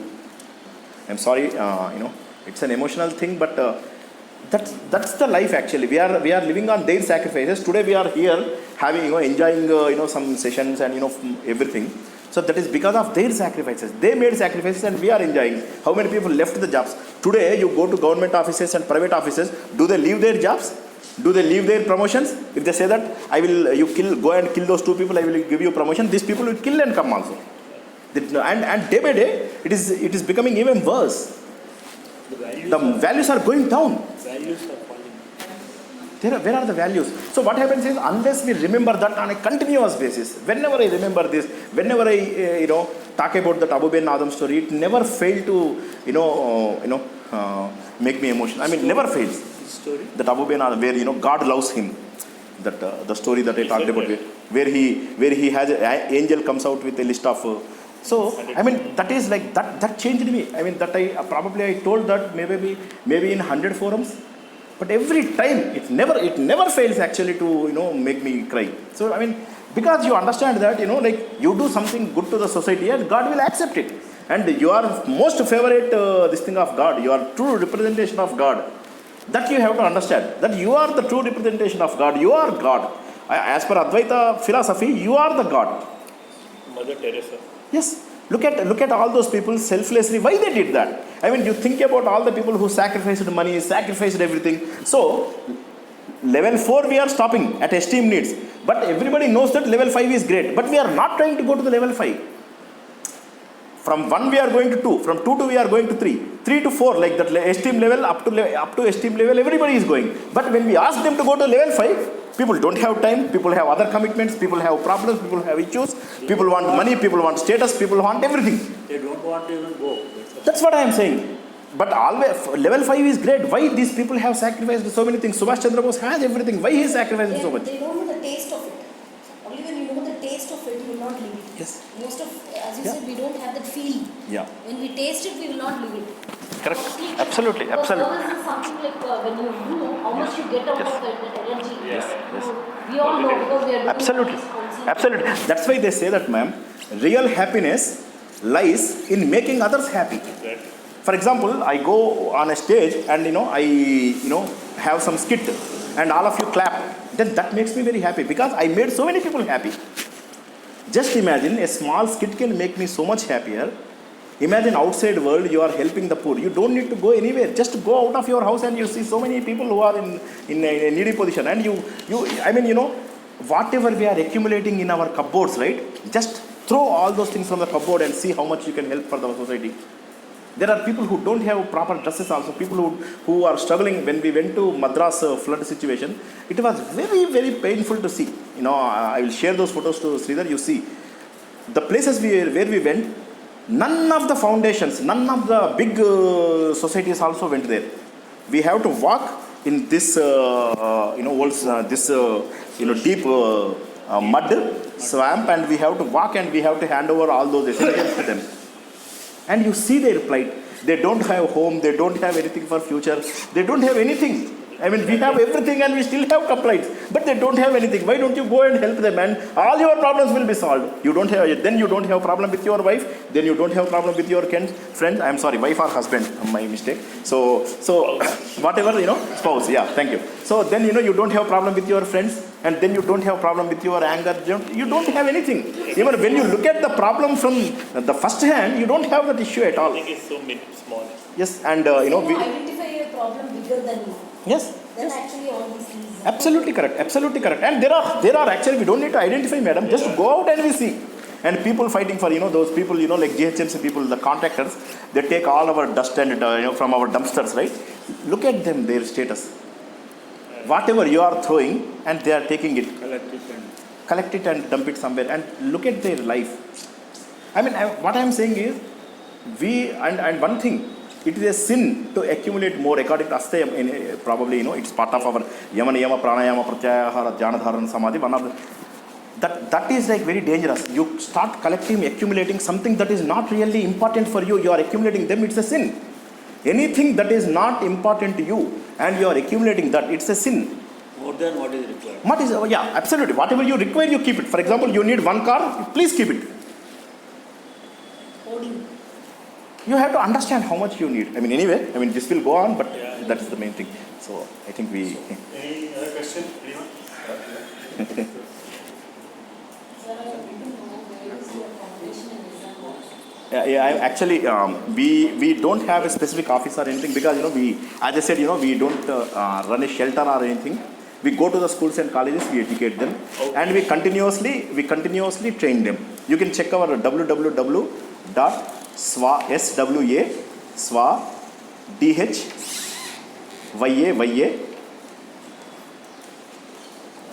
foundation.com or org. Swadhyayafoundation.com, swadhyayafoundation.org. How can we, if we want to participate on? Yeah, only lectures you can participate. I mean, if you know any subject, only subjects and job counseling. Actually, what we do is like we do some job counseling also. Career So counseling. yeah, career We counseling. have And, a school and a college. okay. I can come there and I can come there and I can teach them mathematics and computers. I can tell them I am expert in computers. I am very good in computers. I have been in computer industry for long, and I am exposed to multiple areas of computer engineering. Like because we are in like initial stages of this thing. That I am please talk to Sridhar anytime I can Knowledge is come. one thing, but even the spiritual kind of thing, because we have a value-based education. Sure, madam. Then that is always anytime, madam. Because Anytime. children, they need to know all these things. Sure, ma'am. Definitely. You can put in the group the URL. That will be better. Absolutely, no, that I do. Contact number. Absolutely, pleasure, with pleasure. So, But really very inspiring, sir. Thank you, sir. Thank you. so Mr. Srinivas, Subhashini would give you please. Take a picture.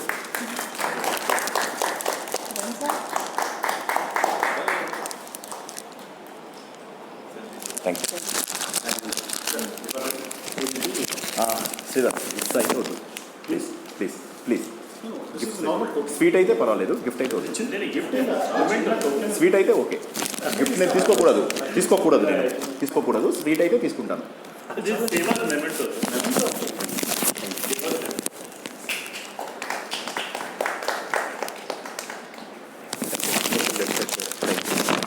Really appreciate it. I mean, I know like all of you have been implementing all those things in life. So these are just my thoughts. I am sure like all of you are experienced in service and doing a lot of community service, and you all have been great. So you are doing really great job. So as I said, it's a drop in an ocean that whatever myself and my wife have been doing. And once again, thank you very much and God bless you. What he said actually makes me realize something. If God wants to help an individual, He can help the individual through millions of people around. If He has chosen us to help that particular person, that's a privilege given to us by the God. Yeah, absolutely. So just to add a story, sir, Divakar, what he has recently done, his mate's son, he educated when he was a kid, then he helped all the education, NIT Warangal, computer science, Wow. and that kid got a job now. So, Wow. lot of Excellent. credentials. Yeah, Santosh. That is extraordinary. Extraordinary. Just we are imagining how he would have been if Divakar was not given. I mean, if he did not get time. Yes, He helped absolutely. Divakar. Absolutely. Maybe somebody else, but Divakar was one Yes. chariot for him. Everybody, I probably started it, but help coordinated. But changing the lives is the goal of the life. Ultimately, like we can achieve anything in life. Earning money. See, for example, I am from very low income group, but still we were able to earn money, earn status, earn everything. But now I understand that all of them are not really important in life. So important in life is changing again, individuals and their life. So that life changing experience, somebody has to have it. So I think for every individual, the time will come. And that will call you, and people are ready actually. Since all of you have been doing that, that too. Nowadays the most serious problem is about the psychological issues, and that you have been addressing. When he told me, Sridhar, I was overwhelmed with Jaya. At least there are some people who can talk to this thing. So that's the greatest service that is offered by you all, and really God bless you all. Actually, Thank one of my favorite things is to go to schools and teach school kids Please, English sir. and mathematics. Oh, wow. 8, 9, 10. Wow, that kind of wow. people. Excellent. From 3-4 years I have done that. Okay. But I don't teach syllabus. I teach them the concept of Concepts. learning. Okay. How to get interest so that they learn. They learn and they automatically continue that. Yes, absolutely. I had a wonderful time actually, spending time with those kids. Yes, yes. That's why I thought I would ask you. Yes, sir. And Sure, sir. I mean, gladly we'll accept anybody who is really willing to, volunteer that kind of thing. There are so many schools and colleges that I can, take you and, where, you will see like, their interest. They see one day we were having a memory session. Okay, those techniques are again not found by me or anything. I read it from some books and other things, and I started teaching them in one government school. Okay, in one government school, it is like completely neglected. And there, one guy came up with first shot all 20 clear. So I mean, there are like extraordinary people. Only thing is we have to get them out of get them out of that poverty, and we should encourage them. We should encourage them. So that's where like in my elder brother, who actually he was BSc topper in his college, Giras College in Nizamabad, and after that what happened? He joined a small company as a hamali, matlab kuli. Okay, so he was like happy with that because he was getting 300 rupees. So during that time, what happened? My relative was posted to Nizamabad as collector, Duvuri Subbarao. So he was, no. So he was posted to. So his father was my father's friend. So then he immediately came and he said, why this guy is like studying very well. So why you are doing this hamari work? After this you can do a lot. So then my brother suddenly thought, okay, is it really, that I can earn money in thousands? So during those days, he was getting like 200 or 300. Then he thought, okay, probably this is definitely ideally suited to me. Then he immediately applied for MSc, and he was a triple gold medalist in MSc. And then, he was like topper in MCA in Central University. I mean, like multiple things. He settled very comfortably in life. So again, he motivated me. So I was the last in my family. So our poverty never bothered me much. So fortunately, I have my brother. So that helped us a lot. Thank you. So, round of applause. So I had the good fortune of knowing Srinivas for a long time. Actually, the IQ, EQ and the SQ that he said, I have personally witnessed them. So if I have to metaphorically tell you who he is, he's that smell of the earth when the first drops of rain fall. They're very, very rustic but very, very natural and really joyful. No amount of perfume can actually come and match that. He's somebody like that, as genuine as that. So, and what he has not said, but I can tell you, and I can tell you with tremendous clarity, is that he single-handedly taught a class which would have otherwise failed, and in about a day's time, 1 day's time, he taught everybody so well that everybody got more than 80% in a subject which textbook was about 900 to 1,000 rupees. And he said, for some people he taught in half an hour, some people he could teach in 2.5 hours, because he knows that each one takes differently. So that, and also I could witness from very close quarters how a 1,000-page book of a subject which is very alien to him, he can crack it in about 3.5 to 4 hours time and he would have easily got 70%. And imagine if he studies for 2 days. So that is one. And so when somebody asked him as to how do you do that, and he was humble enough to tell, I think in Telugu, you all think in English. So that was one. So I have seen that journey of his from an IQ to an EQ, and how he started feeling very strongly for society, and then feeling I also feel, but do I really do so much? Possibly not. No, definitely not. Okay, but I have seen someone who has done something about it, leaving otherwise a cozy job and a nice life for which he has really worked hard, and then the spiritual way, and the dharana and the diksha that he has to learn the scriptures thoroughly well, and from a excitement, and to know the Indian philosophy and compare it with the Western philosophy. So not to say that this is better than that, but with a inclination to understand. And escaping into Himalayas for months together, leaving his family alone, and then coming back and then getting busy with his social life, and then taking up 2-3 software projects, doing really well. And, all that, somehow I'm really intrigued how somebody can do it. That's why I call him a mystic. A social activist come mystic, and an entrepreneur also. So honestly, I haven't come across too many like that in my life. And he has been a source of inspiration for me. And I'm very sure will be more and more. What do I do with that inspiration is another thing. I have to do something meaningful. So, but yeah, I'm glad that I could see some people like him, and he's one of those one of those very few that I've seen in my life. So thank you, Srinivas, for being here. Thanks. With us, it's huge honor to have you here. And while all of us had snacks, you did not. Oh, no, no, We will have now and then only. He said he'll have a sweet. Yeah, I can have a seat. You will have snacks with us. Yeah, whatever. So yeah, thank you very much. So on behalf of SEVA, I would like to sincerely thank you for being here. Thank you. I was in Tempe when you said Oh, Phoenix. Tampa, Florida? Tempe. Oh, Tempe. Oh, I Arizona. Oh, did my okay. MS and Oh, ASU. okay. Arizona State University. Okay, yeah, excellent. 89 I finished. Okay. And I came back the same year. Okay. I didn't stay there. Wow, that is excellent. Like somebody. Yeah. So it must have changed a lot. Yeah, it's changed a lot, and it 89? is like fifth or sixth largest city in US now. So largest city, and it was wonderful. My daughter was born there, so I am more attached to Phoenix, and I go very often. Once or twice in a year I go to US, and You are a citizen anyway. No, not a citizen. I am citizen of India. So true citizen of India. I go on business visas and business work, and I get multiple software projects from my sources. So since I have been in this industry for more than 20 years, so And you've been there. yeah. I worked for MX actually. MX was there, I think, in 1989 also. MX was there. So I worked for MX, and So when you say you teach a lot of computer subjects to Right, children, right, like correct. what age? any age actually, like I have like starting from. No problem.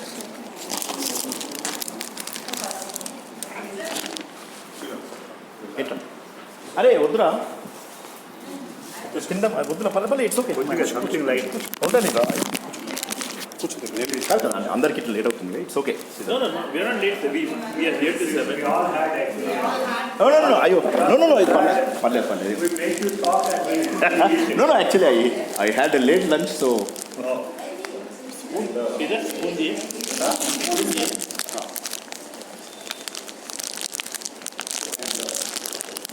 So, starting from assembling computers, Oh, okay. Hardware. hardware, starting from assembling computers, and then I can, go to the languages also. Coding. The Java, advanced Java, artificial intelligence, and machine learning.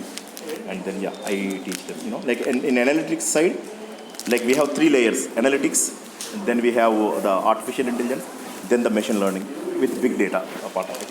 So I teach most of the computer these things to all my students and my colleagues also. I was heading the timing India from Indian division. I was heading India, and Tampa I was heading 3 years back. So time magazine, I was heading India during that time. I was heading one Japanese company before that. It's called Mitsubishi's Indian this thing. I was heading that. So now you have to freelance. Now totally freelance, like move to freelance because my the schedule doesn't allow me to. And plus, so the big data and all you'll be teaching the senior level. Yes, senior level.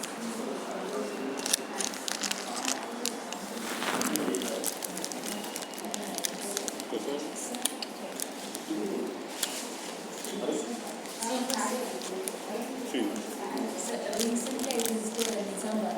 Oh, okay. Are you from Nizamabad or no? Okay. I was from small village. In part of my official work I visited Nizamabad. Oh, okay. As a, you have to go to their homes and you have to give the services there. Okay? Disability. Actually, I'm a rehab consultant. Vision rehab consultant. So we see the multi-disabled people. So we do it. So we have to go to the villages and we have to give the services. Please, so you will explain. just only light something. This is not Yeah. very high. Thank you. Sorry. So I have seen so many people, even though I'm from the village, I never seen that type of poverty in anywhere. Yeah. Unfortunate. That is unfortunate. Like the Telangana movement and all those things, they were not made because of the poverty, but they made for some unfortunate reasons. But had it been made on the poverty reasons and the development aspects, I would have preferred it more because from I was born in Hyderabad and brought up mostly in Nizamabad. So, yeah. Even now, Nizamabad is same, no change, and all, no change. Horrible, horrible. That's what the first day when we relocated to India and we went to my college, and my wife saw we came to India for no reason. This is definitely not going to work in the long run. She said we cannot do anything with these people. They don't even understand why we came and what we were doing. Also, they did not understand. They don't even know what we were doing. Those children. Then slowly, like we split them into groups. Then we, educated like that. It took a lot of time. So, unfortunately, even now it is like that. Nizamabad is never. I visited almost 10 villages in 2 days. Mm-hmm. So, personally, I talked with them. I think most of them are not going to the schools Yes. because they are not. Actually, we have to provide the low vision devices. Mm-hmm. So they are not able to afford to Correct. get the devices, so that they are not going to the schools. Okay. So maybe your lectures will help them. Oh yeah, sure. Please let me know whenever I am required to come. I will definitely come. Parents have to visit their houses. I'll share his number with you. Yeah, please. You are.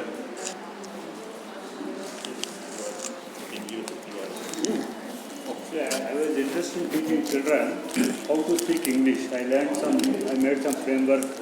I thought I would do it, and I tried it in Delhi and all, where everybody was talking in Hindi Okay. in the office, multinational company also. But then I got very angry. I told them no, and all. After I came back to Hyderabad, then I thought, okay, why not I share this knowledge to some colleges and some schools, kind of thing. The first thing is to make them first understand. Some of the people are not in English medium, so English is only one single subject. But when I went to some MBA class here in B.R. Ambedkar, some people from Hyderabad, Nizamabad, they said we can't talk in English. Yeah. My question was, you are writing English as an exam for all these 12 years. Correct. Okay, you are reading, you are writing, and you say you can't speak. See, speaking comes first, then comes reading and writing in our any learning. Correct. We do listening first, and then we do reading, speaking, then we learn how to read, how to write our Exactly. mind. Exactly. If you apply the same logic, then you should not have any problem. Correct. It's a mental block, how they should. So that's how I started. Then I thought, okay, I'll go to some small schools and, formative years is much easier. So, Even now, even in Hyderabad, I am talking about. Okay, Nizamabad and other things are different. Even in Hyderabad, 90% of the people have issues with the English language. Yeah. So my wife actually she offers assistance in English. So she yes. Actually, when I came to Hyderabad for first my job, the interviewer asked me, "You don't know how to speak in English," because when I told him, "No, we are not used to speak English Exactly. in our It's not our mother tongue. Only I know how to read and write," kind of thing. He said, "How do I know that you know to read and write?" I said, "No, I keep reading some fiction books." He asked me the names of some books. Then he picked up one book, Arthur Hailey's Airport, and then he told me, "Can you tell me the story?" Then I told with broken English and all that. Then finally he said, "Okay, I know that you have read this book." So he was testing me actually whether I just only know the title, first front page or not. Okay, then he gave me 1 month time. If you learn speaking in English fluently in 1 month, your job is permanent. Otherwise, I'll have to send you off. The job is to sell medical equipment to hospitals and doctors. So that 1 month made me learn English. See, even we all know, like actually after we started working, only we started speaking in English. Because Yeah, that we were studying, even though it was English medium, Correct. we had a section, Tamil section. Okay. So we used to speak only in Tamil Obviously. with our friends. Yes, So we are absolutely. not used to speaking. Only when you start speaking, so speaking is different, right? Yes, Reading, yes. writing. Telugu I speak so well, but I Okay. don't know how to read and write. That is understandable. That is perfect. See, I can speak Tamil, but I can't read and write. So we are learning other Yeah, languages yeah. only through speaking. Correct. English also the same way. English should happen in the same way. A lot of IT companies, they talk Telugu. So half of them are like from Andhra. Only technically they are sound, but They- language-wise, So even the client also doesn't understand. Sorry, what coffee actually? Coffee is good. నేను పడేయనమ్మా పట్టుకెళ్తాను I take it ఇది తినలేదు మొత్తము I take it పడేయడం ఎందుకు I take it the memory, that is something which children need. Sure, madam. I mean, if Sridhar, has scheduled some time, we will definitely. College in Siddipet district. No, okay. He So if you want, I can come, ma'am. Definitely I can come. I will come. Children are all orphans, single parents, needy workers' children. Okay. So many of them from Telugu medium. College that we opened last year. Syndicate. We had a question. Ma'am. So when you were explaining all of this, what I understood was it's a process of learning that happens. And then when you reach a point of realization, it's an unlearning that happens. Where you unlearn everything you know to balance your life in some form. Okay. Now, Okay. a lot of people reach this realization at different ages. Different ages, different levels. And some people don't even realize. They don't realize. Yeah. But what happens to the people who realize it, but still choose the path of destruction? I mean, it's their choice. But I think, people who really realize that, they definitely do not come to this path. But unfortunately, what happens, there is one problem with this thing. This morning only myself and Sridhar was talking about something, like N.T. Ramarao was, he renounced everything and he was a legend here. Okay, like Sridhar and myself were discussing about that. So what happened, suddenly what happened, he was excellent, he was doing the best service and he is definitely legend for, everybody agrees that. But later, unfortunately what happened, suddenly he got married and again he wanted to enter the Grihastha Ashrama and he failed. Parvati. That's my Parvati. Yeah. So then, so what happens is, people, actually he entered the right path. Had he continued that, as a service and other things, probably that would have been better for him, better for the society also. But he did not. For example, Subhash Chandra Bose, he left his girlfriend, his wife, and his daughter also, 2-month-old daughter, and he leaves them in Germany. And from there he goes to Singapore, Hong Kong, Singapore, to start this Azad Hindu Fauj. So it's like very, very painful. Like he has to leave his daughter, and he will say, why I have to, take so much of suffering? Why God is testing me continuously? Who will leave their daughter? Nowadays we cannot even leave our daughter for one day. So that is what they're coming. And he says, I am not even sure whether I will be able to see my daughter again. So that kind of commitment, they have that passion. They know their self-actualization goals. They have realized that, they succeeded. It is not just a Telangana movement or anything. That time the movement was very strong and the nationalistic, those feelings were running very high, patriotic feelings were running very high. So people realized their goals early stages. See, for example, Bhagat Singh had an option to request Gandhi or some senior people for dismissal, but unfortunately he did not ask for excuse, anything. He said, okay, let me continue so that the world will realize from my death. So that kind of commitment is required from people when they realize their goals at early stages of life. And also, what I see is, sometimes we only attend this. Whenever I am interacting with this children or even my niece, I see they are actually able to understand many things much better than us. Many ways, certain things we need so much of understanding. అరే నాకు ఇచ్చిన అయిపోరు అంటే నేను bike మీద వచ్చి ఇవన్నీ పట్టుకెళ్ళలేను. అరే విను నేను ఇవన్నీ పట్టుకెళ్ళలేను. ఎట్లా పట్టుకెళ్తాను? But they don't follow in that path. They go in the regular society with the exercise class. But the genuinity is there.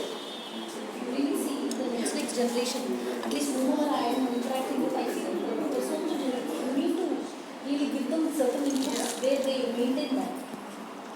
When these students who I talk to, they are not from different type of society. But actually when you give them inputs continuously for 2 months, the kind of receiving that they have, it is human to actually understand these things. Only qualifications you have to be meaningful. And whether you get inputs continuously is the most important. That's why they say the language of the heart, language of the heart, these kind of things. You don't have to have either qualification. That is correct. But to get that kind of input is something you would have the knowledge. Sometimes knowingly they don't follow. Yeah. Maybe in the initial stages, probably, but in the later stages, they will understand that this is the right way. For example, when they learn the moral values and other things at the early stages of life, and nobody likes moral values, including my children. I'm telling people are addicted to mobile phones. People don't respect parents, don't respect visitors, don't respect nothing. Nowadays children are like, they have that knowledge, they have that acumen, everything they are like very good. But when it comes to moral values, I'm sure like they don't even care about their parents or the society or anything.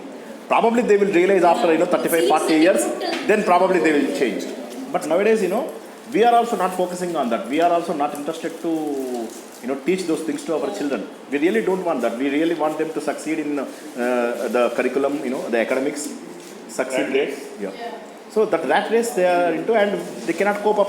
And that's why there are so many suicides, so many complications, so many issues with the children. As long as they are interested in a particular thing, we have to encourage. I mean, Without the education, basic education should be there till 10th class. Basic education should be there, and that education should not be in an imposed way. For example, I don't like mathematics. For example, you should not impose mathematics on me. So the teacher should identify that, okay, up to 10th class, why we have this system. I will tell you, from 1st to 10th, okay, just basic education. Then whatever the subject you like, from plus 2 onwards, we will like take it. But unfortunately, what happens? 1st to 10th only we don't like. Earlier days, it was with gurus. What they used to do is they used to identify this person is very good in this and this person is very good in this. For example, in organizations also, most of you must have led big teams. So one person is very good in organizing. One person is very good in probably Excels and other things. So one person is very good in coding. One person is very good in presenting. So what we do, we ensure that they will do that specific area, and we encourage them to do excel in their strong area and focus on their weak areas also. So basically what we have to do is we have to strengthen our strong area. Every person is gifted with one thing, and we have to benefit the world with that. So definitely we will do that. There is one strength that every person will have. We will strengthen that. However, we know that there are some weak points. Like for example, most of the people are sensitive. Most of the people are angry, and those kind of things we know. These are my weaknesses. I will try to control them. So that if people focus right, then the issue will be solved. Most of the times we found that. SWOT analysis. That is one, and one more thing. Strength, weakness, opportunities and threat. As adults also, we don't demonstrate values. Right. That's the main challenge. That is the main challenge. Teacher or parent. Yeah. Actually, somebody the other day they were discussing the fastest learning phase of a human being is during the month's baby, because they learn only through observation. And then when they come into 3 years or 4 years, you put them in the school, a classroom kind of an environment, where the teachers are also struggling, they don't demonstrate. Correct. So they are actually cushioned to learn in a particular way. And teachers are also paid teachers. Unfortunately, what happens? Teaching and medicine profession. I mean, if you take these two things, Vidya and Vaidya, okay, these so these two comes from Vid. Vid means knowledge. Vidya and Vaidya, both of them come from Vid. Vedam also came from the same. So these two are noble. Okay, so unfortunately the teachers that you see nowadays, and they get their salaries in time. And see, for example, there is probably everybody pays taxes here. You all are aware of a particular tax called education cess. That is 30,000 crores per annum we normally get. So 30,000 crores per annum, even if you spend 1 crore on one kid, every year 33,000 kids will come out of the best schools and the best, the worst schools and worst government colleges. But it is not happening. So 33,000 money is collected for education, 33,000 crores, but still we don't see that, the value from the government schools and colleges. So basically, we are not spending it in the right way. And teachers also, they do all part-time jobs. And my wife was teaching one subject, and suddenly that English lecturer came and he said, "Hey, madam, this is not there in the syllabus, don't teach them." Yeah. So I mean, these kind of things, because that guy is afraid of, that guy teaches English and he cannot even write a joining letter, and he cannot write that letter, and he cannot give it to the principal that I am joining. So he wrote three lines. "Sir, I am joining this organization, please." Something I don't remember. So the principal was worried. See, this guy is going to teach them English. MA English and PhD English who can't speak English. Yes, exactly. That's our education See, a system. lot of these people who are in teaching profession don't join out of choice. Yes. They join because they probably don't get it. Yes. So I don't know what. No, because it's a government job. See, in government jobs, the problem is So now government schools teachers are getting very good salary, very good pay. And in private schools, most of the housewives who, they are capable, but they are frustrated with their, midlife criteria or crisis or whatever. They join and, they show that here, actually. A lot of times what happens, they are stressed for money and all those things also. So what happens, their husbands are not good, and whatever, they come here and they try to take out on the kids. And kids are beaten up. Even in private schools, kids are beaten up. One day, my wife told me that, that vice principal, she hit one guy on the corridor. So I told my wife, you hit one person on the corridor and everybody is watching him. Do you think his confidence level will be any time up? It will never be. That self-esteem is gone. He will not recover in his life. I mean, just imagine the pain that we are, inducing into the system. It reminds me of. affection on the child. They don't have. Corporate schools are even different. They treat children as customers. There are stupid idiots. Corporate schools are customers. Corporate schools. They want targets. Targets, and they treat them as customers. And these remaining private schools don't. It reminds me of what my ex-boss taught me in Wipro. Anand Palla is he's IIT, IASC candidate. He told prize, when you are doing prize in the public, if you have to score somebody, do that in the private. So he taught me. Whenever you want to criticize somebody who has not done a job in your team, do it privately. Privately, yes. Whenever they do a good job, prize them in Public. Absolutely right. Absolutely right. Yeah, pricing them in private has no meaning. It doesn't improve their social standing or esteem or whatever it is. That's what we did. And it was taught to me in 1985. When I was leaving Wipro, I asked him, can you tell me some things that I can learn in my future life? So he gave me two. One, he said is, you have to be a better listener. Whenever somebody is talking, I have the habit of interrupting and trying to put the point or something, which I am still learning.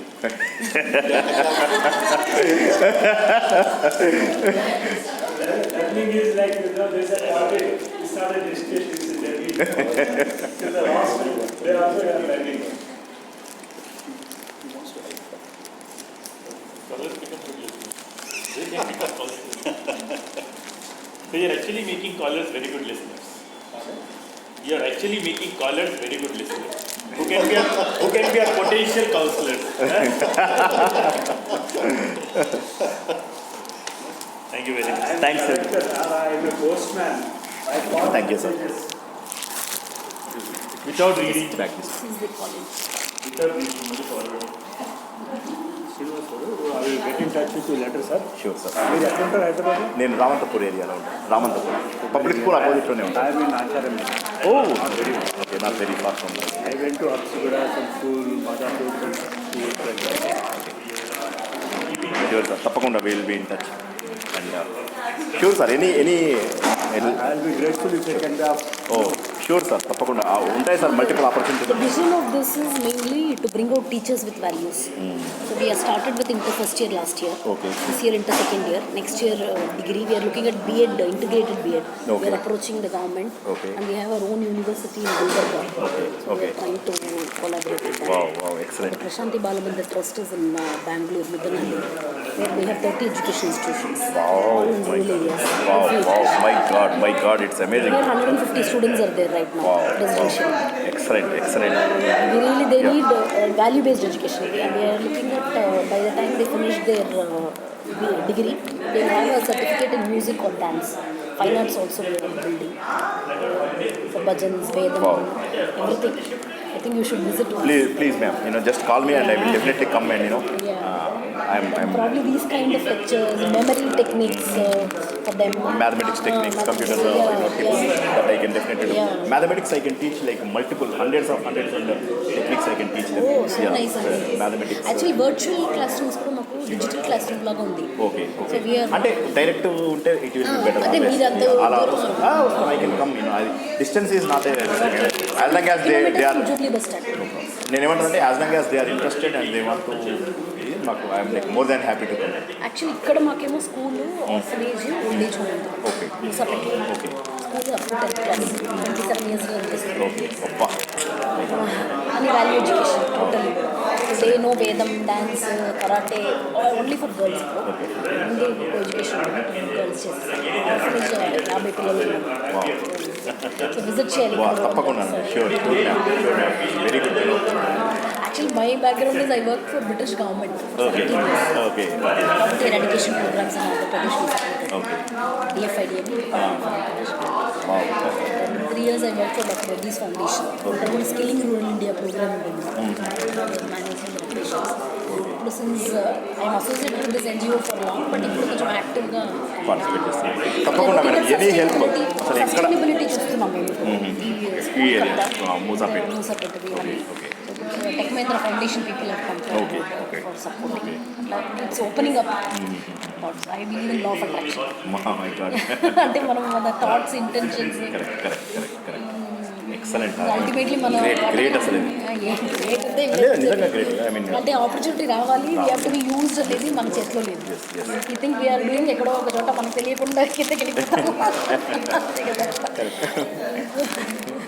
అంటే స్లైట్గా ఉంటుంది line between the ego and ఎక్కడన్నా ఒక చోట మీకు ఇంకా credit challenging. మళ్ళీ ఇందాక రామారావు చెప్పాను కదా, వెనక్కి వచ్చేస్తాం, బాగా వెనక్కి వచ్చేస్తాం. ఎంతో కష్టపడ్డాని మళ్ళీ అన్ఫార్చునేట్లీ వెనక్కి వచ్చాయి. చాలా ఉన్నాయి అట్లాంటి మన స్టోరీస్ ఎన్నో ఉన్నాయి. ఒక పర్టికులర్ బ్యాడ్ హ్యాబిట్ చాలు మన మొత్తం లైఫ్ని స్పాయిల్ చేయడానికి. జాగ్రత్తగా ఉంటుంది. సెషన్స్ అక్యుప్రెషర్ ట్రైనింగ్ ఇస్తాను, సెల్ఫ్ అవేర్నెస్ మాడ్యూల్ క్రియేట్ చేశాను బేస్డ్ ఆన్ మీరు చెప్పినట్టు what ever knowledge I have based on scientifically. Next generation the need everything scientific. So మనం స్క్రిప్చర్స్ పెట్టుకుంటూ ఆడియన్స్ని బట్టి ఎట్లా వాళ్ళని కనెక్ట్ చేయాలనేది prepared module. Once probably I'll share with you. Oh, sure, absolutely. I mean, very interesting. Because I also believe so much in our scriptures. I did one program called Landmark Education. Okay. It's totally in English. Curriculum for Living అని forum advanced course self expression leadership programme అని చాలా ఉంది. అది ఏమి ఇంగ్లీష్లో ఉంది మొత్తం అన్నీ. కానీ వాళ్ళు రీసెర్చ్ చేసిందంతా మన Indian scriptures, Indian philosophy, western philosophy మొత్తం ఇంగ్లీష్లో. Okay secret landmark education secret book ఉంది కదా, అది మొత్తం అన్నమాట. ఓకే. ఓన్లీ 3 ప్రిన్సిపల్స్ వాళ్ళు పనిచేస్తారండి. సీక్రెట్ అయితే అసలు ఆఫ్ కోర్స్ అంటే ఇంత చదవలేని వాళ్ళు వీడియో చూసిన video excellent. Secret is amazing. వాళ్ళు 3 ప్రిన్సిపల్స్ అండి, అన్ని మన దాంట్లో నుంచి తీసుకున్నారు. అంతే అన్నీ. ఇప్పుడు మీరు మ్యాట్రిక్స్ మూవీ తీసుకున్నా, మళ్ళీ ఇన్సెప్షన్ వచ్చింది ఒక మూవీ. ఇన్సెప్షన్ కూడా ఇట్స్ బేస్డ్ ఆన్ ఇండియన్ ఇది మన 4 levels ఆఫ్ డ్రీమ్స్. అందులో మీరు ఇన్సెప్షన్ మూవీ చూసుంటే మీకు యూ విల్ అప్రిషియేట్. చాలా ఎక్సలెంట్ మూవీ ఇన్సెప్షన్, క్రిస్టఫర్ నోలన్ది. మళ్ళీ ఇది matrix is one of the again fully based on Indian ఇదనమాట, అద్వైత ఫిలాసఫీ మీద మ్యాట్రిక్స్ మూవీ. అసలు ఆ మూవీ మన కాన్సెప్ట్స్ మీద తీయడం అనేది దట్స్ వండర్ఫుల్ ఇదనమాట. Same here. Thank you very much. Thank you, appreciate. Thank you very much. Thank you very much. Thank you madam. Really appreciate. Thank you. But I could learn so many things. Comparison with ఈ పంచభూతాలతోని comparison ఎప్పుడు అంటే family affairs counselling చేస్తాను. ఇప్పుడు రాజేంద్ర నగర్లో నేను ఒకసారి తీసుకున్నాను. అలాగే మేడం, తప్పకుండా. ఆల్మోస్ట్ 2 years నుంచి ఫ్రీ కౌన్సిలింగ్ చేస్తున్నాను. Thousands of cases. బట్ ఒకదానికి 100 రేట్ల ఎనర్జీ ఇచ్చి చేయడం కంటే మాబ్లో అంత నాలెడ్జ్ ఇవ్వడమా దానికి ఒక సొల్యూషన్ లాగా అనిపించింది. ఒక్కొక్కరికి చెప్పడం అన్నది చాలా టైం కన్జ్యూమింగ్. మనకు అంత టైం ఉండాలి. 2 సంవత్సరాలు అయిపోయింది. 1000 కేసెస్ అలాగే మళ్ళీ వస్తున్నాయి, ఫ్రెష్ కేసెస్ వస్తున్నాయి మళ్ళీ అలాగ. అంటే ఎంతమంది వ్యక్తులు 1500 కేసుల పైన వచ్చినాయి 2 years. డివిజన్ అన్నట్టు అంటే మైలార్జపల్లి కొన్ని డివిజన్స్ అట్లా వస్తున్నాయి. కానీ అంతమందికి పబ్లిసిటీ అంత మేము ప్రెస్ వాళ్ళు చాలా కవర్ చేస్తుంది. బట్ నేను 94 నుంచి థెరపీ చేస్తున్నాను, మ్యారేజ్ కానప్పటి నుంచి. అప్పుడు నన్ను అందరూ మ్యారేజ్ కాలేదంటే తెల్లెంటికలు అయిపోతే బాగుండు, ముసలాం అయిపోతే బాగుండు అన్నది అనుకోని అట్లా అనుకున్నాను. ఇప్పుడు ముసలాం కాకుండా తెల్లెంటికలు ఇప్పుడన్నా అప్పటి నుంచి చూసిన కేసెస్లో, స్టడీ చేసిన కేసెస్లో నేచర్కి విరుద్ధంగా జరుగుతున్న ఫ్యామిలీ ఇష్యూస్లో ఉన్న అది ఎక్కువ ఉంది. వెంట్రామలో సేమ్ అది. అంతే కరెక్ట్ 100%. అదైతే 100 డైరెక్ట్ మన కళ్ళ ముందే ఉంది ఎగ్జాంపుల్. కానీ అది ఎవరు కూడా బయటికి తీయలేదు. ఏదో ఇది అంతా చెప్తున్నాం కానీ వేస్ట్, అది కుట్రా కట్రా ఏం లేదు. స్వయంకృత అపరాధం, ఆయన చేసిన స్వయంకృత అపరాధమే అది. ఇట్స్ వెరీ అది ఈయన దాంట్లో అక్కడ బుక్లో కూడా ఇచ్చారు సార్. భక్తి స్త్రీలందరూ కూడా సామాజికంగా సమాజం కోసం పనిచేయవలసిన బాధ్యతలు స్త్రీలందరూ కూడా వినోద బుక్లో ఇచ్చింది. ఆయన బుక్లో అది ఒక్క బుక్లో దొరికిందండి. అది అంత నేను చేసే పని కరెక్టా కదా, నాకైతే అసలు దిమ్మ తిరిగిపోయాను. ఎందుకంటే ఇన్ని ఇయర్స్ నుంచి ఊరికే పోయి నేను అడ్వకేట్గా చేస్తాను కదా, ఇటు అడ్వకేట్ ఊరికి పోయి చేసుకుంటూ పోతున్నాయి. ఈ మీటింగ్ అని వాళ్ళకి అవగాహన అని, ఈ మహిళకని వాళ్ళకి అన్నీ కానీ వెదర్ కరెక్టా కాదా అప్రిషియేట్ చేయడం వేరు. క్రిటిసైజ్ చేయడం అనేది లాగడం అనేది మన దగ్గర ఎక్కువ మంది అలాగే ఉంటారు మేడం, లాగే వాళ్ళే ఉంటారు. సో మనం ఏంటంటే మీరు చేస్తున్నది కరెక్ట్ అని నమ్మినప్పుడు అది మనం ఖచ్చితంగా మన మతంలో అందరూ అదే చెప్తారు. ఏమంటే మాధవ సేవ వైష్ణవ జగత్తే. సో అట్లాంటప్పుడు ఇంకా అసలు మీరు ఆలోచించాల్సిన అవసరం లేదు. అంతకంటే మానవత్వం కంటే మంచి మతం లేదు అంటారు. సో ఇంకా ఇంతమంది చెప్పాక మీకు అసలు అనుమానమే వద్దు. మీరు హ్యాపీగా చేయండి. మీరు ఎంత చేస్తే మీరు చూడండి, మీరు ఎంత చేస్తే మీ తర్వాత తరాలకు మీరు అంతా మళ్ళీ మీ తర్వాత జన్మలకు మీకు అంతా మీరు ట్రాన్స్ఫర్ చేసుకుంటున్నారు. మంచిది. తర్వాత లెవెల్స్కి ఎదగడానికి మీకు మన మతంది అల్టిమేట్ ఉద్దేశం కూడా మానవ సేవని. అది మనము చేయగలిగే కరెక్ట్గా చేస్తే మనం ఏ రకమైన చాలామంది కిందికి లాగే వాళ్ళు ఉంటారు, కానీ వాళ్ళని మనం పట్టించుకోవద్దు. పట్టించుకుంటే లాగేస్తారు, ఇంకా లాగేస్తారు. మంచి చేసిన వాళ్ళు మనల్ని తిడుతుంటారు. కానీ నేను ఎక్కడ రికగ్నైజ్ చేసిందంటే వాళ్ళు తిట్టడంలో వాళ్ళు ఉన్న ఫ్రస్ట్రేషన్లో వాళ్ళు ఉన్న బాధల ఇంతకన్నా వాళ్ళు ఏం చేయలేరు. కాబట్టి వాళ్ళకి ఇంకొంచెం మంచి చేసినాం అనుకోవాలి, ఏదో ఒక రోజు రియలైజ్ అవుతుంది. అంటే ఇప్పుడు కాకపోతే ఎప్పుడో ఒకసారి ఖచ్చితంగా అవుతుంది అది. అండ్ ఖచ్చితంగా అట్లా జరుగుతుంది. మనం నేను అక్కడ దెబ్బతిన్నా కానీ బయటపడడానికే ఇప్పుడు కూడా రాజేంద్ర నగర్ చిన్న క్లాస్ కోసం గుర్తొచ్చిన 3:30కి అక్కడ బయట వస్తే ఎంత స్పీడ్ వచ్చిందా లేదు క్లాస్ మిస్ అవుతుందేమో అనుకున్నా. నేను మీకు థ్యాంక్స్ చెప్పాలి. అయ్యో మేమే థ్యాంక్స్ చెప్పాలి మేడం, మీరు శ్రద్ధగా విన్నందుకు. అలాగే మేడం, అలాగే మేడం, వారి దగ్గర సిస్టంలో అడుగుతుంది. ఓకే నేను తప్పకుండా చెప్తాను మేడం. మొన్న కూడా నేను 2 రోజులు పెట్టి దాంట్లోకి ఎందుకు దూరింది అన్నది తప్పకుండా మేడం అందులో నేను మంచిగా చెప్పాను. అంటే నాకు తెలిసినంతలో తప్పకుండా నేను చెప్తాను. నేను అందులో కూడా జ్ఞానయోగా సైడ్ నేను తప్పకుండా నేను సజెస్ట్ చేయను. ఆమె మద్రాస్ పాఠశాలలో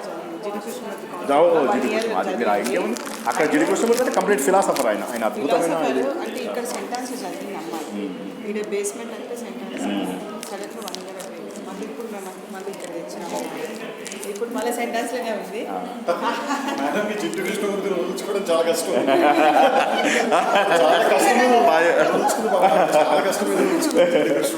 లేదు జ్ఞానయోగా సైడ్ వెళ్ళడం అనేది అది లాజికల్గా థింకింగ్ చేసి ప్రశ్నలు చాలా బాగా. మా అమ్మాయి ఇవన్నీ వేసింది. అది డైరెక్టర్తో డైరెక్ట్గా డిబేట్ మీద మాట్లాడింది. ఆమె interaction oh my god she asking so ఒక అతనైతే ట్రైన్లో నీ ఏజ్ కాదు ఇవన్నీ మాట్లాడేది, నువ్వు మాట్లాడేది అని అన్నాడు.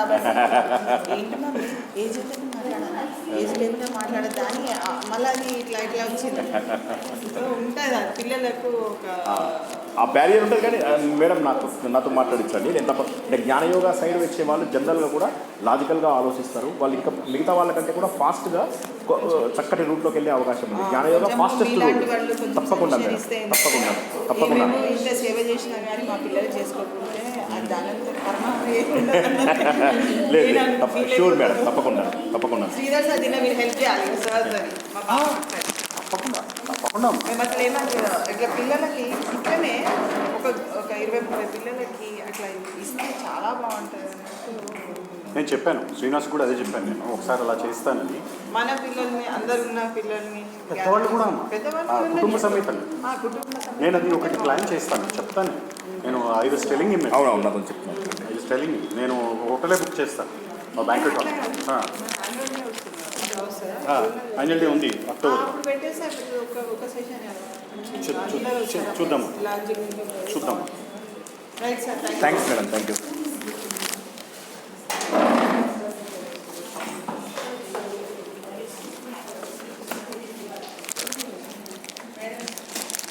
నేను వర్షం పడుతుందని జాకెట్ అది కూడా తెచ్చుకున్నాను. ఏం పర్లేదు, అది తీసుకో. అది నేను తీసుకోలేదా, అది ఇవన్నీ తెచ్చుకుంటే నేను